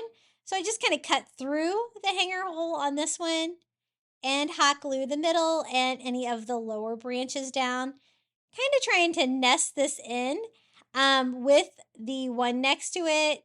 Again, I don't really want it sticking out too much. So I'm going to have to kind of work them together like that. So again, I don't really want them layered. I just want them kind of next to each other. Their branches can kind of be entangled if needed. I cut this one the same size about halfway through the hanger to get it to fit where I can put them side by side like this. And it's going to be slightly shorter from the one on the bottom. For this one, I just cut off the entire hanger hole to make this one a little bit shorter. Again, bringing it up, getting that tree shape as we slowly point the coral up towards the top of the sign. I was going to kind of trim that one down a little bit, but it was a little tougher than I thought, but I think I can get this to work. I just kind of had to shorten this piece a little bit because again, I don't want to overlap it in the middle. I don't want too much bulk going on there because I want to add more coral to that part of the tree to finish it off and to kind of cover up all of my unfinished edges there in the beginning or the middle of the tree. So for our fourth row, I just cut off like the bottom branch of it to make it a little bit shorter and glue that, kind of working it into the one next to it. As you can see, that slightly goes over it. And we're going to do the same thing here with the other side. So those are all going to be all of our branches that go straight out to the side. Just making sure everything is glued down because, again, this is going to be a hanging sign. I don't want any of this falling off. For this one, I just have it go straight up. So I just cut off the hanger hole and glue this one up to the very top of the sign, making sure that it's good and secure. Then for this one, I decided to do the same thing, just kind of overlapping the middle sections here, but making it go the same direction as the piece going up to fill in the middle part of the Christmas tree. And that's when I decided I needed that one more ornament to do the base. And since it's already got a tree trunk on there, I'm just going to leave the tree trunk on that piece and use it as the tree trunk for our coral Christmas tree. I just cut off the little hanger hole on the top so that part's not visible. And I'm trying to see exactly where I need to attach hot glue. I'm going to overlap the one on top and then glue the tree trunk to the sign itself. Kind of had to arch this one a little bit, so I'm trying to make sure that all of my hot glue is dry and everything is secure. Isn't that so pretty, the little coral Christmas tree? I love it. I didn't think it really needed a tree topper, but I thought I could do ornaments with the little tiny seashells from the Dollar Tree. And I'm choosing the really small little tan cone-shaped ones. They're so beautiful. And I just do a dot of hot glue here and there all over, and we're just going to make little seashell Christmas ornaments all over with those. It's kind of beautiful enough to leave it on its own, but I wanted to add a little seashell, a little bit of tan color to it. And I'm glad I did. I think that really was a fun touch. And since these seashells are so small, they're definitely not overwhelming. And I kind of want just a random pattern. I want to make sure that I have like seashells on every branch. But again, I want it to be a little bit random. So I think that looks good. Just cleaning up my excess hot glue strings. And then since it's going to be a beachy tree, I decided to cover the very bottom of our sign with glue and sand. So again, I'm using school glue and just doing a little layer for the bottom that makes it look like the little coral tree is standing in sand. And I'm just going to sprinkle that Dollar Tree tan sand all over to kind of give us a little bottom to our sign.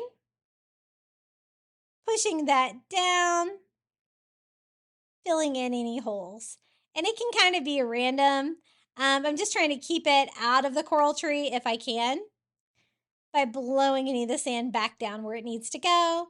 And that's how far one layer of the school glue and sand got me. So I am going to have to go in with the spray glue to add any more layers.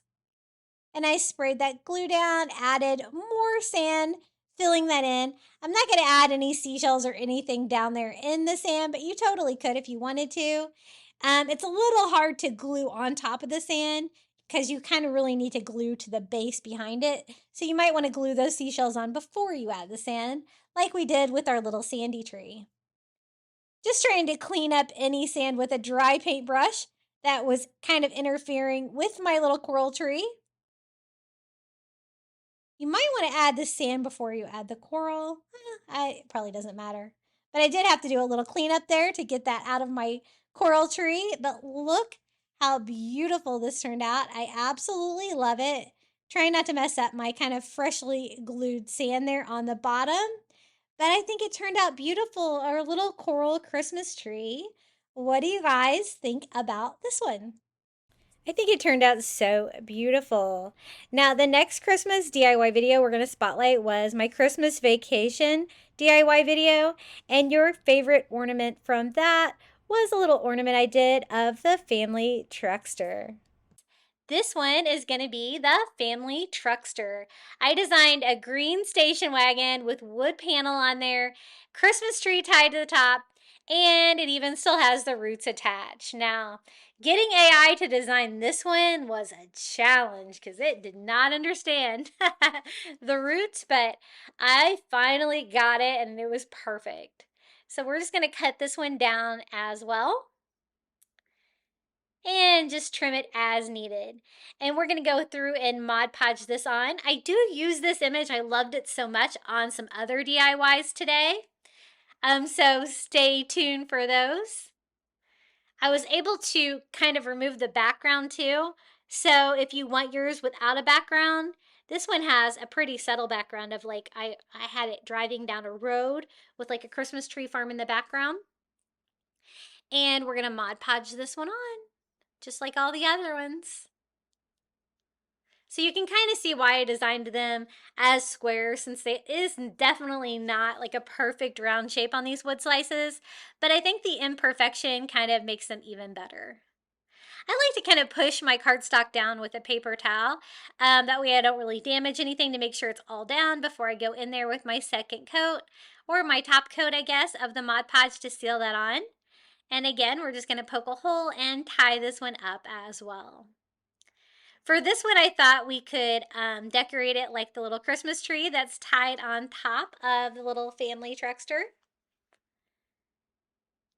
And so I'm just tying this one off. This hole, like some of the holes kind of go sideways through them. And so even though you can kind of feel where the hole is on the back, it's a little bit unpredictable where it's going to be on the front. So I thought we could make a little mini Christmas tree out of this wired garland from Dollar Tree. So I just cut a piece down, and then we're going to trim it to look like a Christmas tree. That was so easy. And I'm going to take it up a notch and kind of make it look just like the Christmas tree on the top of the station wagon. To do that, I thought I would use some of this wired jingle bells, but I just want like the brown wires. I think they kind of look like tree roots. I cut off 5 little pieces, and then I kind of wind them all together, having like roots kind of sticking out in all directions. They don't have to be perfectly wired together because there's not a lot of room there because I'm going to glue it on, but I just kind of tried to give it a rough twist. And then I'm going to come in from behind and hot glue that to the top of the ornament. And this little tiny detail of adding the little Christmas tree with the roots really made this Christmas ornament look super special. So I just made sure they are all glued on and kind of sticking out every which way, just like in the image I designed there. And here it is. We have our little family truckster with the Christmas tree on top. And the reason it has all the roots on top, if you'll remember, is because he forgot his saw. I have no idea how they got that out of the ground. So fun. I love that movie. Now, my next Christmas DIY video, I'm going to show you your favorite DIY by far, which was my little burlap reindeer DIY. I was inspired so much by the little Santa Claus, I wanted to see what I could do with one of these Dollar Tree reindeer. Now, most people just paint these, but I thought that might be boring, so I wanted to see how many textures I could bring into this and how we could decorate this. Now, I've had this problem with these before. They do not want to unglue. I don't know if it's this material it's made out of. It's not wood. It's like MDF. And my first antler broke, which I was a little concerned about because this was the only reindeer sign I had, but I really wanted to do this project still, so we're going to make it work. I can just attach it to the top, so I decided to break off the other one the same way and not really worry about this. I cleaned it up a little bit, but that can just be the back of my reindeer, and I can just flip it over and kind of have a blank canvas on the other side. Now, what I was thinking, it would be really cute to have a reindeer that was like covered in burlap for the brown part, you know, for its head. And then do like a different kind of texture for the little antlers. I did have to trim them up a little bit, but I can just attach them to the top of the head like that, and it'll be as good as new. I'm still going to make it a hanging sign. Now, this is the burlap we're going to use. This is the Dollar Tree burlap. It comes in a roll, and I just want to get a piece that I can cover the entire reindeer with. So I'm going to cut out a square of this that's going to cover the ears, the head, everything.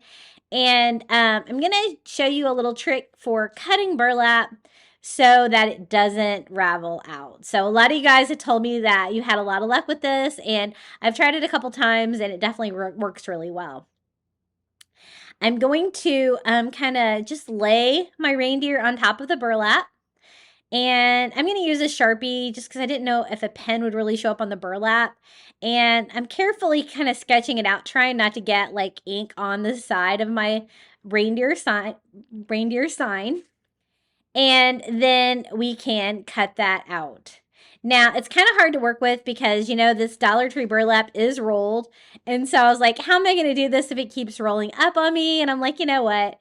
I have my Cricut Easy Press right here. Let me just give it a quick press real quick, and it's just going to make my life easier. So let me iron this real quick. And what I'm going to do is I'm going to go around the edges where we did the Sharpie outline in the reindeer head. And we were just going to paint those areas with Mod Podge. And then give that a quick dry with my heat gun. And then I can cut around there, cut out any kind of shape, and the burlap is not going to fray. And as you can tell by the edges of this, that's not normally the case. It likes to fray a lot. But I don't want it to look real sloppy. I want it to look real clean along the edges. You don't want to use too much, just enough to kind of cover the area where you're going to cut. And so I just used a small paintbrush and just kind of painted that on. And then I went in and gave it a quick dry with my heat gun. And then we can cut it out, and you can see how great this cuts. I'm trying to cut like the whole Sharpie part off. I don't really want any of that black on my burlap, and this worked really well. Another thing that I use a lot and we'll be using later on is those little burlap bags from the Dollar Tree. Those don't fray, that like synthetic burlap. Those are great for covering items like this too, but I wanted to use real burlap on this one. I needed something that was just as cool as that little Santa, so I'm going to give it a go and try to come up with a reindeer design. I'm just going to leave the MDF brown. I think that's fine. If you wanted the white to show through or something like that, you could paint it white first. And then I'm going to put down a pretty good coat of Mod Podge all over. The fabric is kind of thick, and I don't really want to Mod Podge over the top of the burlap, so you want to do enough that's going to adhere it and just lay your little cutout right on top of your little reindeer head. Just smoothing that out. It's looking cute. Now, I told you I wanted to cover the antlers with something else. And so I thought I wanted something else brown and something else that would look reindeer-like. And so instead of burlap on these, we're going to switch it up to the Dollar Tree faux leather. And I do have some of the brown. Looks like I've used it before on another project. And I'm just going to roll it over, and I can use an ink pen now and just kind of trace out exactly how big my little antlers are so that I can cut these down to size. Now, this faux leather from the Dollar Tree is real easy to work with. It is a breeze to cut.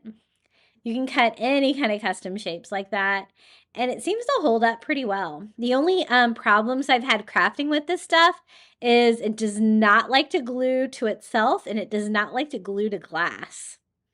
Two things I found out.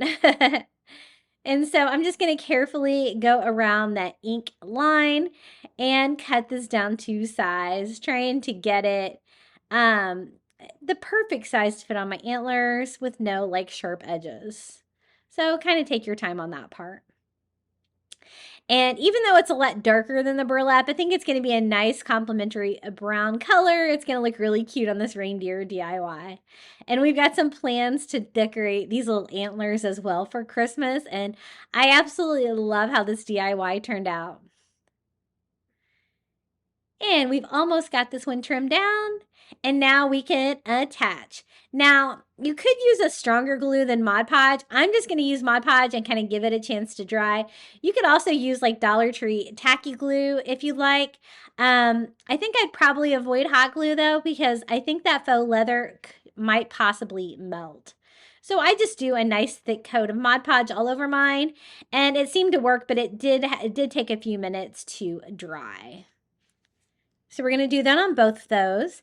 Now, the hanger for the little reindeer was on the antlers. So once I get these on there and get them dry, I can go in and kind of poke that back through. I'm just using a little Cricut weeder just to poke a hole through the front. It doesn't have to be pretty or anything. I'm going to have twine come through there. I'll have a knot tied in the front. It'll kind of hide it anyway.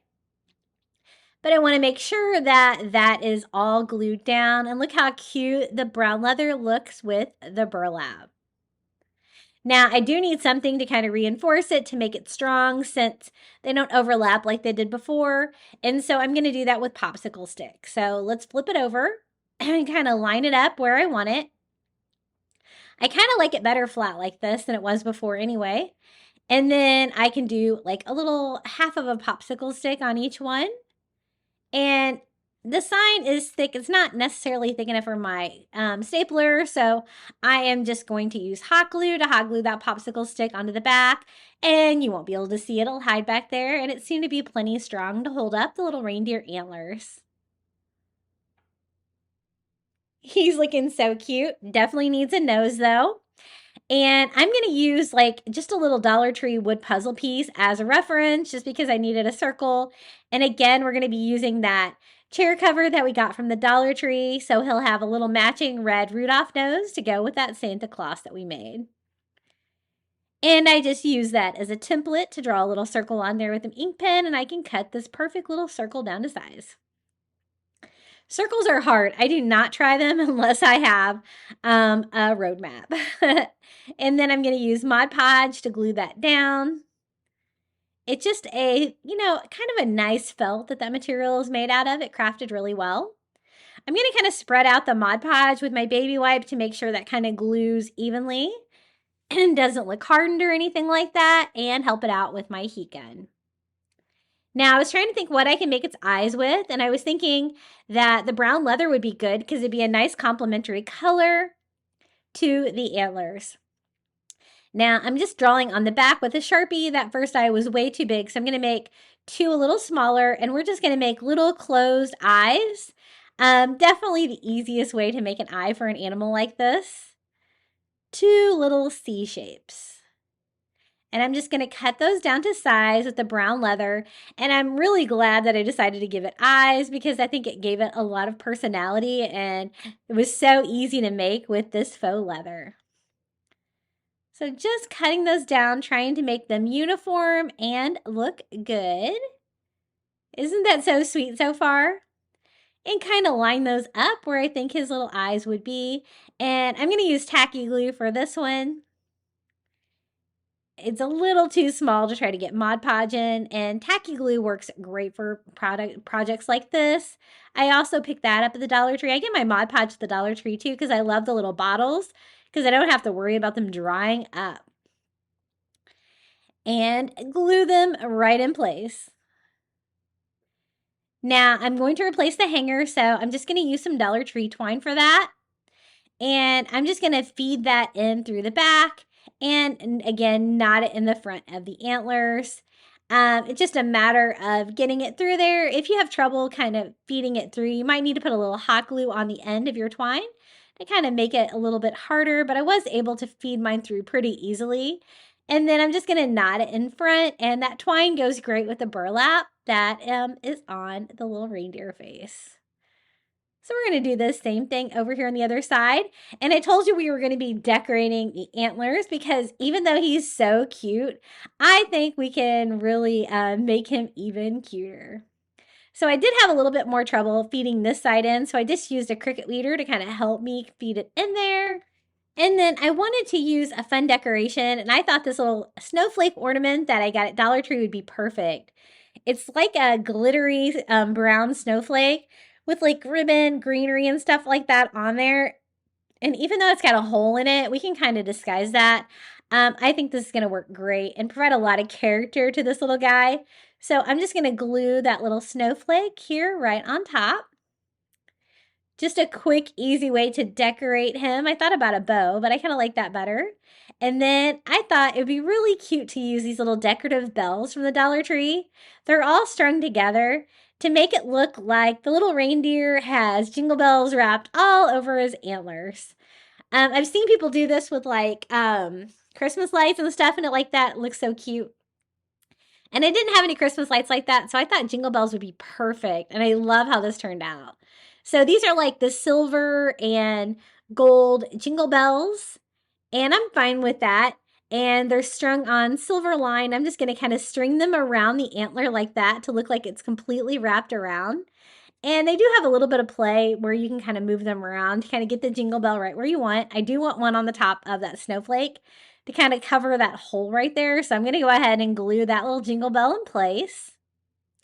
And we're going to wrap these and glue these around both of the antlers. And I'm so glad I added these. These are so fun and they even jingle. So I'm just going to kind of glue them in place right where I want them.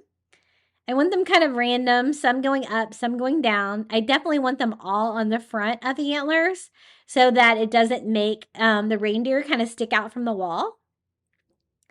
So then we're going to do the same thing here on the other side. We're just going to string these all around like they're all tangled around his antlers.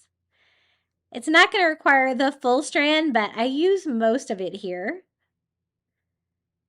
And then I'm going to just kind of cut this one down and glue those in place as well. I think he turned out so cute. You guys know my son always loved to see all of my DIYs, and he's not feeling too well. And so we were FaceTiming earlier, so I had to show him the DIYs, and this one was his favorite. You guys know he has good taste. So here is Chase's favorite little Rudolph. Now the bow kind of didn't really have anything really cute in the middle of it, so I'm also going to glue another one of the little jingle bells from that set right there to the center of the little buffalo check bow, but I think that is plenty and it jingles. So if you hang this on a door, I think I might hang mine on the door to the garage, so it'll jingle every time you go in and out. I'm sure my husband will really appreciate it. But look how cute he is. Now up next, I did a coastal Christmas ornament DIY video, and your all's favorite Christmas ornament DIY was my little coastal sailboat DIY. Okay, the next DIY, I found this piece of driftwood at the beach, super cute and small. I thought it was the perfect size to do a really easy version of a sailboat. So I'm going to drill a small hole right there in the middle of my driftwood, just large enough to use one of those little bamboo skewers from the cooking aisle at Dollar Tree to make like the mast for the middle of the sailboat. And I told you this is going to be a really easy one. So let me show you how I put it all together. I just do a little dot of hot glue right there where I drilled a hole. And then just skew my skewer right in there without cutting it first. So that way I can kind of see how long I kind of want it. Super easy to cut or like break these off. I found it was a little bit easier to kind of break it. And I think that's going to be the perfect size for a little sailboat ornament. Now, this is kind of the trick to make it so easy. I take some Dollar Tree twine, flip it over. I'm going to attach it to the top of the mast and the inside of like the left side here of the driftwood, where you're not going to be able to see it. Just an easier version, just using hot glue than having to screw in little hooks and do threading and tying and stuff like that. And I just wrap it around the very top, and we're going to come down and attach it the same way here on the other side to the driftwood. It's just a small ornament, so it's not going to need a lot of support. And the twine is also going to provide a structure to be able to add the sail to our sailboat. So I'm just going to cut off the excess twine there on both sides once it dries. And we kind of have the little skeleton there for our sailboat. Now for this sail, I thought it would be really cute to use some of the Shore Living fabric. It's got starfish all over it. I think the color is really nice. And I had a scrap piece of that. So I'm just going to kind of lay that on a square corner, kind of mapping out how big I want my sail to be. And I'm only going to do one sail for mine.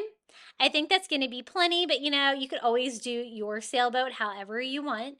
Just try to make your sails a little bit different. It's going to make it look better if they're different sizes or shapes.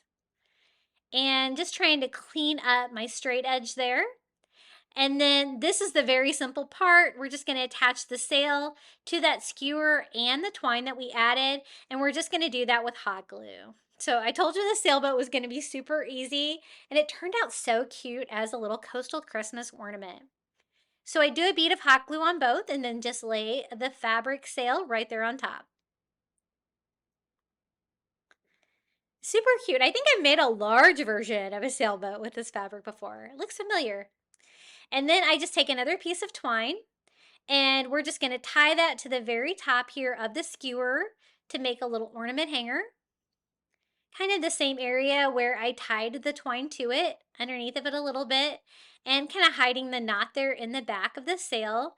And then I thought it needed a little flag. So I'm gonna use one of these little burlap bags from the Dollar Tree and just cut out a teeny tiny little triangle of burlap. And you're just gonna want some kind of fabric, doesn't really matter what it is, to do your little flag here at the top. And that's it. We're not gonna do a sail on the other side. I kind of like it being just open like that. You could always string some decor down the side of it too if you wanted yours to be super festive, but I wanted mine to be super coastal. And so I think this is gonna look great on my tree. So how quick and easy was that? A very easy little sailboat Christmas ornament DIY. I think this would be a really cute gift idea as well. I love giving and receiving Christmas ornaments as Christmas gifts. They're so great because then whoever you give them to can display them every year and think of you. This is how it looks on my tree. I think it turned out so cute, and literally it just took a couple of minutes to put this together. Now, the next Christmas DIY video, I did a lot of really easy Christmas DIYs, and your all's favorite DIY was the jumping deer. Now let's switch it up and do some bling. Some of you guys like some gold, some glitter, some sparkle. And they had these great glitter jumping deer signs at the Dollar Tree that are really large that I thought would make a really big, cute decoration. I got the gold glitter one. I thought that was so pretty. And then I also found this frame at the Dollar Tree. I've never seen this before, but it's like a gold metal ring with a frame inside and a base. And I thought that would make the perfect stand to make it look like the deer is jumping.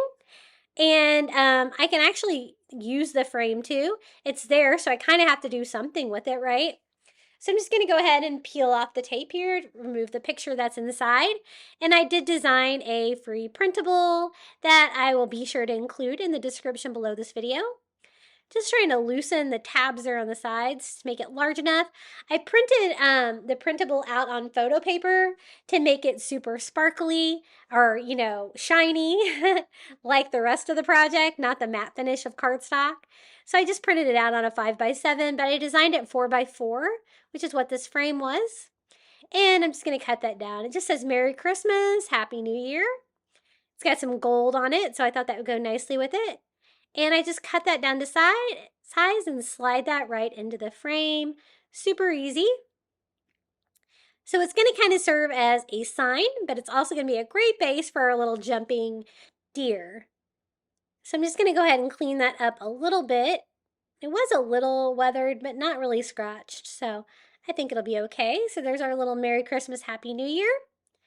And then I'm going to attach it. I'm going to have it jumping this way because my sign was scratched a little bit. So I'm going to kind of hide that part on the back. And I was worried that this was going to need more than hot glue, but it actually turned out really well. The little deer is pretty lightweight. It's just thin cardboard covered in glitter. I just propped it up with a little ink pad that I had there. And I'm just going to glue it to the little hoof of the deer and like its body, just to give it another contact point. And I was really kind of impressed that it's so lightweight that it still stands up perfectly. The base works really well. Then I thought it'd be really cute to add some more little fun touches to it. And I have some of the gold jingle bells from Dollar Tree. And I thought we could decorate the little antlers of this little glitter deer and make him even cuter. So I'm just going to do a little dot of hot glue. They have these little round parts on the end of each one of his antlers, which is the perfect size for these little jingle bells. And it's just going to give him another little fun touch. But again, this DIY, so easy. And I will include the printable down below if you're lucky enough to find that same frame. I've never seen that before. I thought it was really pretty. So each antler has a little jingle bell. I thought about doing something around its neck, but I kind of like the simplicity of that gold glitter deer. He's so sparkly and pretty. And this is how he turned out. And he's actually pretty large too. And I know it's a little hard to see the glitter detail, the sheen on these DIYs with a still image like this. So I'm also going to bring in the glitter cam to show you how beautiful this little jumping deer DIY is. And that is our 24th DIY. We are ready for 2024. These were all from 2023, and I hope you enjoyed today's video. If you did, be sure to hit that like button, comment your favorite DIY below. I will include a link to all the videos in the description below, so you can go check out the full video if you want more holiday DIY ideas. And I can't wait to make more DIYs for you in 2024. My family is still in Missouri for Christmas, but we're getting ready to fly back this afternoon and we'll get back to the DIYs. Enjoy the final reveal.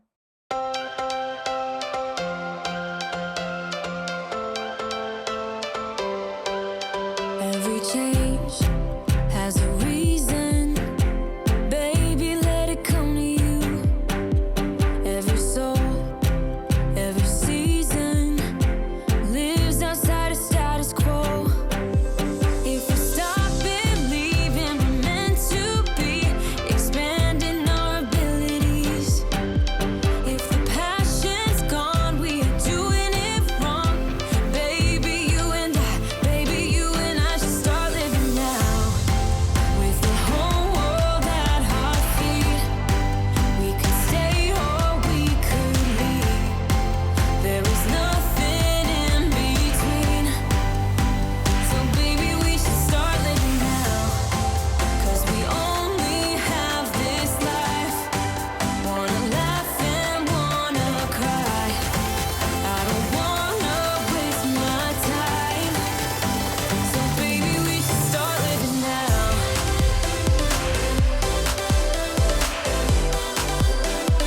Baby, we should start living now.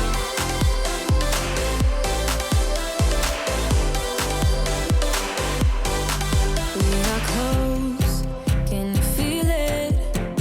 Something is behind the clouds. We just have to believe it, that we can make the sun come out. Let us lose ourselves in a fairy tale. Who can say what's wrong or right?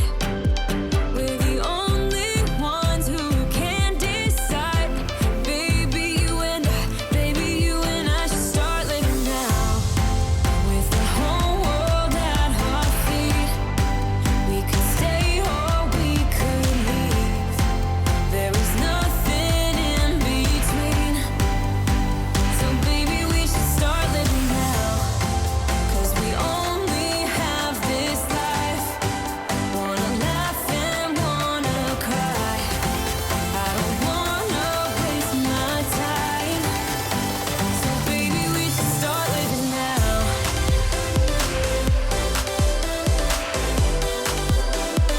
Baby, we should start living now.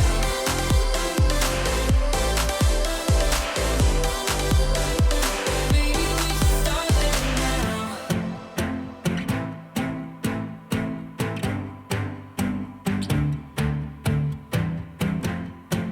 I don't wanna waste my time. So baby, we should start living now.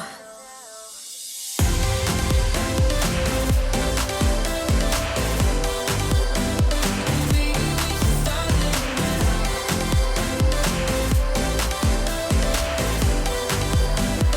Baby, we should start living now.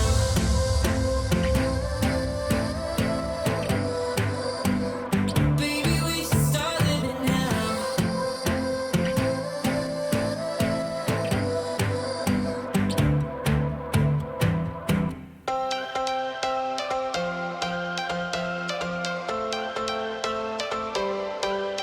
Every change has a reason. Baby, let it come to you.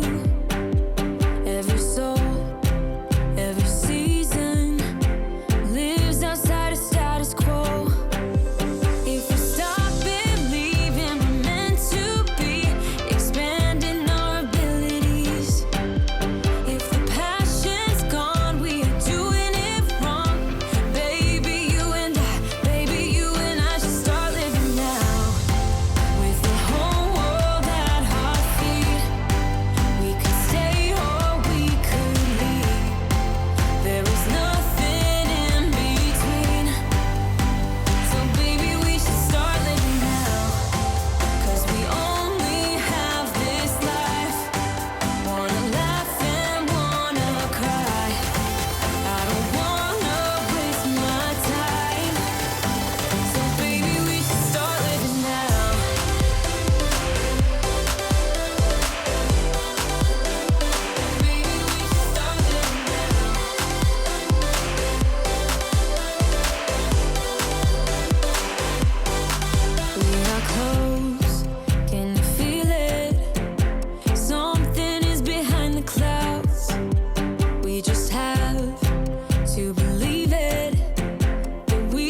I don't wanna waste my time. So baby, we should start living now.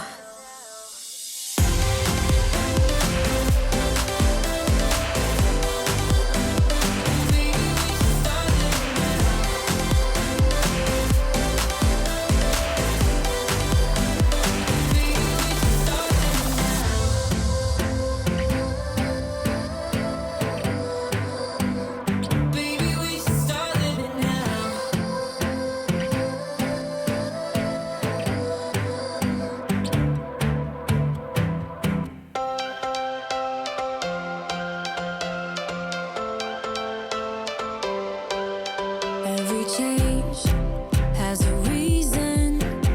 Baby, let it come to you. Every soul, every season lives outside of status quo. If we stop believing we're meant to be, expanding our abilities. If the passion's gone, we are doing it wrong. Baby, you and I should start living now. With the whole world at our feet, we could stay or we could leave. There is nothing in between. So baby, we should start living now. 'Cause we only have this life. Wanna laugh and wanna cry. I don't wanna waste my time. So baby, we should start living now.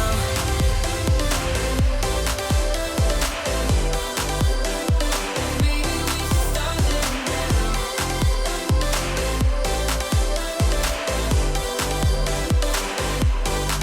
We are close, can you feel it? Something is behind the clouds. We just have to believe it, that we can make the sun come out. Let us lose ourselves in a fairy tale. Who can say what's wrong or right?